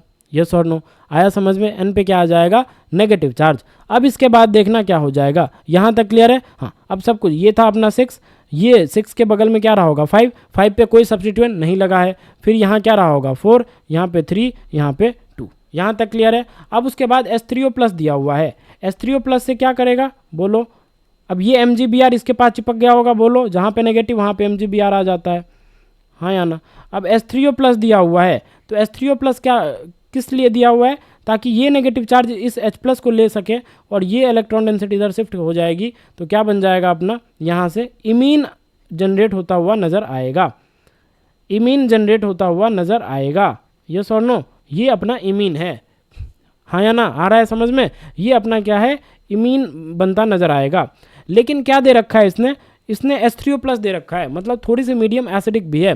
तो याद करो इमीन जो होती है ना, वो रैपिडली हाइड्रोलाइज हो जाती है अंडर एसिडिक हाइड्रोलिसिस। H3O+ मतलब क्या? Acidic hydrolysis. एसिडिक हाइड्रोलिसिस में जैसे ये इमीन बना होगा, ये रुका नहीं होगा, बल्कि ये डायरेक्ट हाइड्रोलाइज होकर कीटोन में चली जाती है। किस में चली जाती है? कीटोन में चली जाती है। तो चलो नेक्स्ट स्लाइड पे मैं आपको इसका मैकेनिज्म भी बता देता हूँ। देखो जैसे ही ये इमीन बना, ये NH आया यहाँ पे। अब यहाँ पे मीडियम में पक्का ही H+ है, क्योंकि H3O+ ले रखा है आपने, तो H+ है। जैसे ही H+ है, इसके पास क्या है? Lone pair. ये बोलेगा भाई मुझे H+ दे, बोलेगा ले ले, कोई दिक्कत वाली बात नहीं है। जैसे ही H+ लेगा तो क्या बन जाएगा बताओ? यहाँ पे बन जाएगा H, और यहाँ पे क्या आ जाएगा? H, एक और H आ जाएगा, और नाइट्रोजन ने 4 बॉन्ड बना लिए, तो एक आ जाएगा पॉजिटिव चार्ज। अब जो वाटर है, अब क्या है? अब जो वाटर है, क्योंकि H3O+ एक्वस लिया ही था। H3O+ मतलब क्या? यहाँ से वाटर तो लिया ही है ना हमने, H3O+ लिया है मतलब एसिडिक हाइड्रोलिसिस कर रहे हैं, और हाइड्रोलिसिस कर रहे हैं मतलब वाटर तो होगा ही। हाइड्रोलिसिस मतलब होता है रिएक्शन विथ वाटर, बस डिपेंड करता है मीडियम कैसा है। तो यहाँ पे मीडियम कैसा है, एसिडिक, तो एसिडिक मीडियम में करवा रहे हैं तो वाटर तो है ही। तो ये क्या करेगा, अब जैसे ही नाइट्रोजन पे पॉजिटिव चार्ज आया तो ये पक्का ही बहुत तेजी से इस वाले कार्बन से खींच रहा होगा। अगर इस वाले कार्बन से खींच रहा होगा तो इस कार्बन पे डेल्टा पार्शियल पॉजिटिव इंक्रीज कर रहा होगा, मतलब ये सेंटर कैसा, इलेक्ट्रोफिलिक। अगर इलेक्ट्रोफिलिक है और वाटर के पास क्या है, लोन पेयर, तो लोन पेयर है तो वो कैसी किसकी तरह बिहेव कर सकता है, न्यूक्लियोफाइल की तरह। अगर न्यूक्लियोफाइल की तरह बिहेव कर सकता है तो ये क्या कर सकता है, इस पे अटैक। अगर इस पे अटैक कर सकता है, जैसे ही अटैक करेगा ये पाई खुल जाएगा, हाँ या ना। तो क्या बनता नजर आएगा, यहाँ बनाता हूँ मैं, देखना, ये बन जाएगा भाई OH2 पॉजिटिव, यस और नो, और साथ में क्या बन जाएगा, NH2, हाँ या ना, ये बनता नजर आएगा। अब एक बात बताओ मेरे को, अब ऑक्सीजन पे पॉजिटिव चार्ज क्या होगा, अनस्टेबल। ऑक्सीजन कभी चाहता है क्या पॉजिटिव चार्ज आए, नहीं। तो ये क्या करेगा, ये नाइट्रोजन बोलेगा भाई तेरे H+ को मैं दे देता हूँ, मैं ले लेता हूँ, तू न्यूट्रल हो जा, तू तो भाई सेकंड टॉपर है पूरे पीरियोडिक टेबल में, इलेक्ट्रोनेगेटिविटी में तुमने टॉप किया है, ठीक है जी। उसके बाद कैसा बन जाएगा, यहाँ पे ये OH आ जाएगा, और इसके बाद ये क्या बन जाएगा, NH3 पॉजिटिव बन जाएगा। क्या बन जाएगा, NH3 पॉजिटिव बन जाएगा। उसके बाद क्या होगा, यहाँ से ये जो लोन पेयर है वो अब देखो, अब नाइट्रोजन पे पॉजिटिव आ गया ना, अब कहाँ आ गया, अब नाइट्रोजन पे पॉजिटिव आ गया। तो नाइट्रोजन पे पॉजिटिव आ गया तो क्या फिर से ये लोन पेयर क्या इस H को एक्सेप्ट करना चाहेगा क्या, तो अब तो बिल्कुल नहीं चाहेगा। क्यों, क्योंकि ऑक्सीजन पे जैसे ही H+ गया, ऑक्सीजन से H+ गया, बोलेगा भैया ऑक्सीजन मैं तो राहत में आ गया, मुझे रिलैक्स मिल गया। अब क्या फिर से वापस लेना चाहेगा क्या, फिर मरना चाहेगा ऑक्सीजन क्या, नहीं, फिर तो नहीं मरना चाहेगा, बिल्कुल नहीं मरना चाहेगा।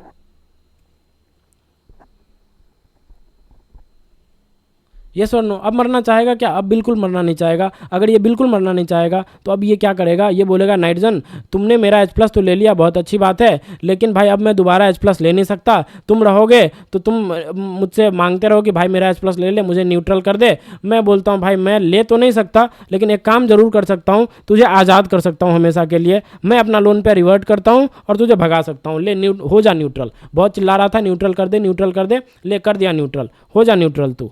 जैसे ही इसको भगाया तो यहाँ से क्या बाहर निकला बताओ, यहाँ से पक्का ही अमोनिया बाहर निकला है। क्या बाहर निकला है जनाब, यहाँ से पक्का ही अमोनिया बाहर निकला है। क्या निकला है बाहर, अमोनिया बाहर निकला है, ठीक है। तो यहाँ पे क्या आ जाएगा, पॉजिटिव चार्ज, और साथ में क्या बाहर निकला, अमोनिया बाहर निकला। अमोनिया के पास क्या होता है, लोन पेयर। अब जो ऑक्सीजन पे पॉजिटिव चार्ज आया वो बोलेगा अमोनिया भाई H+ मैं ले लेता हूँ, मेरे पास लोन पेयर है, और तेरे ऑक्सीजन को मैं न्यूट्रल कर देता हूँ। तो यहाँ से क्या बनता नजर आएगा, यहाँ से कीटोन बनता नजर आएगा।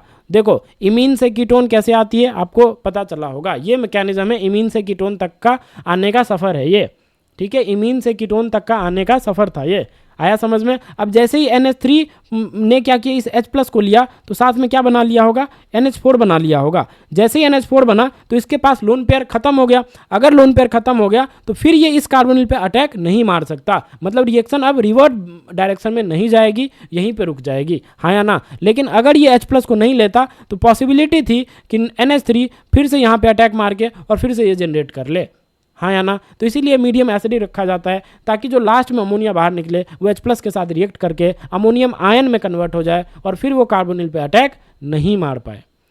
तो रिएक्शन हमारी वहीं रुक जाएगी, रिवर्ट डायरेक्शन में वो ड्रैग नहीं होगी। आया समझ में। तो ये था कि इमीन से कीटोन बनने तक का सफ़र। अब यहाँ तक मैंने आपको बता दिया। तो ये क्या है, कहाँ गया, हाँ हमने अब क्या है, अब तीसरा ले रखा है LDA -78 डिग्री सेल्सियस। तो LDA क्या कर रहा होगा बताओ, LDA क्या, LDA एक बेस होता है, बेस होता है तो मोस्ट एसिडिक प्रोटॉन को चुराएगा, मोस्ट एसिडिक प्रोटॉन को चुराएगा, हाँ या ना। तो भाई देखो यहाँ पे ये डबल बॉन्ड आ चुका था। LDA क्या होता है भाई, LDA ये होता है, आपने पढ़ा होगा, ऐसा ऐसा ऐसा, इसको बोलते हैं लिथियम डाइआइसोप्रोपाइल अमाइड। क्या बोलते हैं, लिथियम डाइआइसोप्रोपाइल। देखो दो आइसोप्रोपाइल है, डाइआइसोप्रोपाइल अमाइड,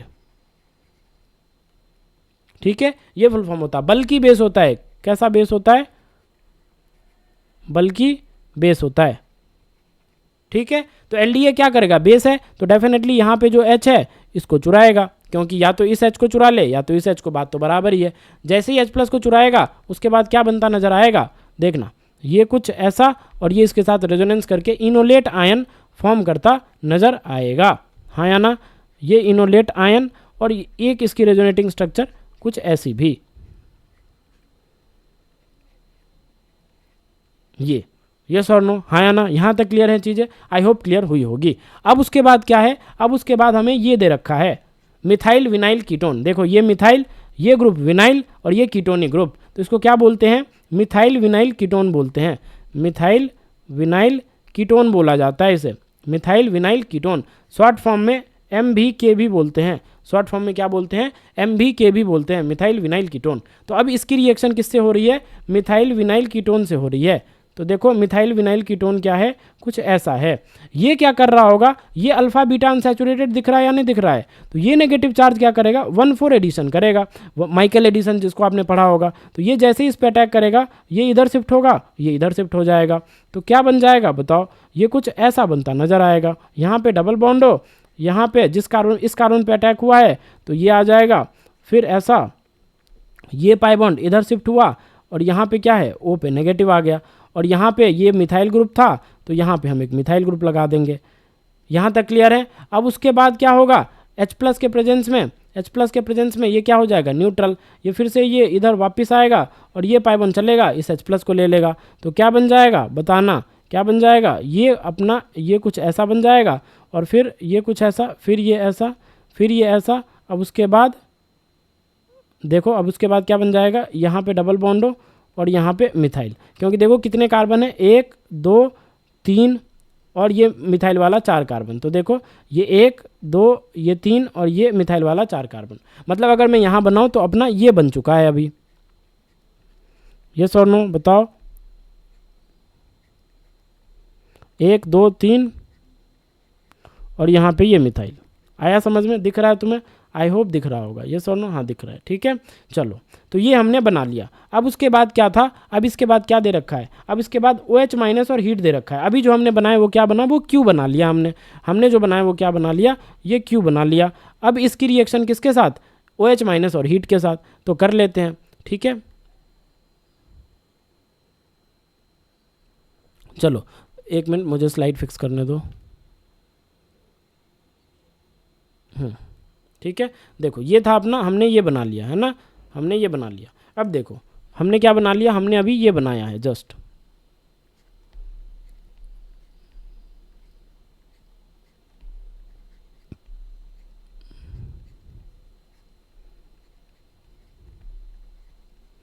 ये बना लिया। अब क्या दे रखा है, OH- और हीट दे रखा है। तो अब यहाँ से क्या हो जाएगी, इंट्रामोलिकुलर अल्डोल कंडेंसेशन। इसको मैं ऐसे लिख सकता हूँ या नहीं लिख सकता? लिख सकता हूँ, बिल्कुल लिख सकता हूँ। ये H+ को चुराएगा, यहाँ नेगेटिव डेवलप करेगा। जैसे ही नेगेटिव डेवलप करेगा तो क्या बन जाएगा, कुछ ऐसा बन जाएगा। देखना भाई, यहाँ पे नेगेटिव आ जाएगा, ये नेगेटिव, इसको डेल्टा पॉजिटिव यहाँ दिखेगा, ये इंट्रामोलिकुलर अटैक करके इस पाई को खोल देगा। तो क्या बन जाएगा, यहाँ से कुछ ऐसा बन जाएगा।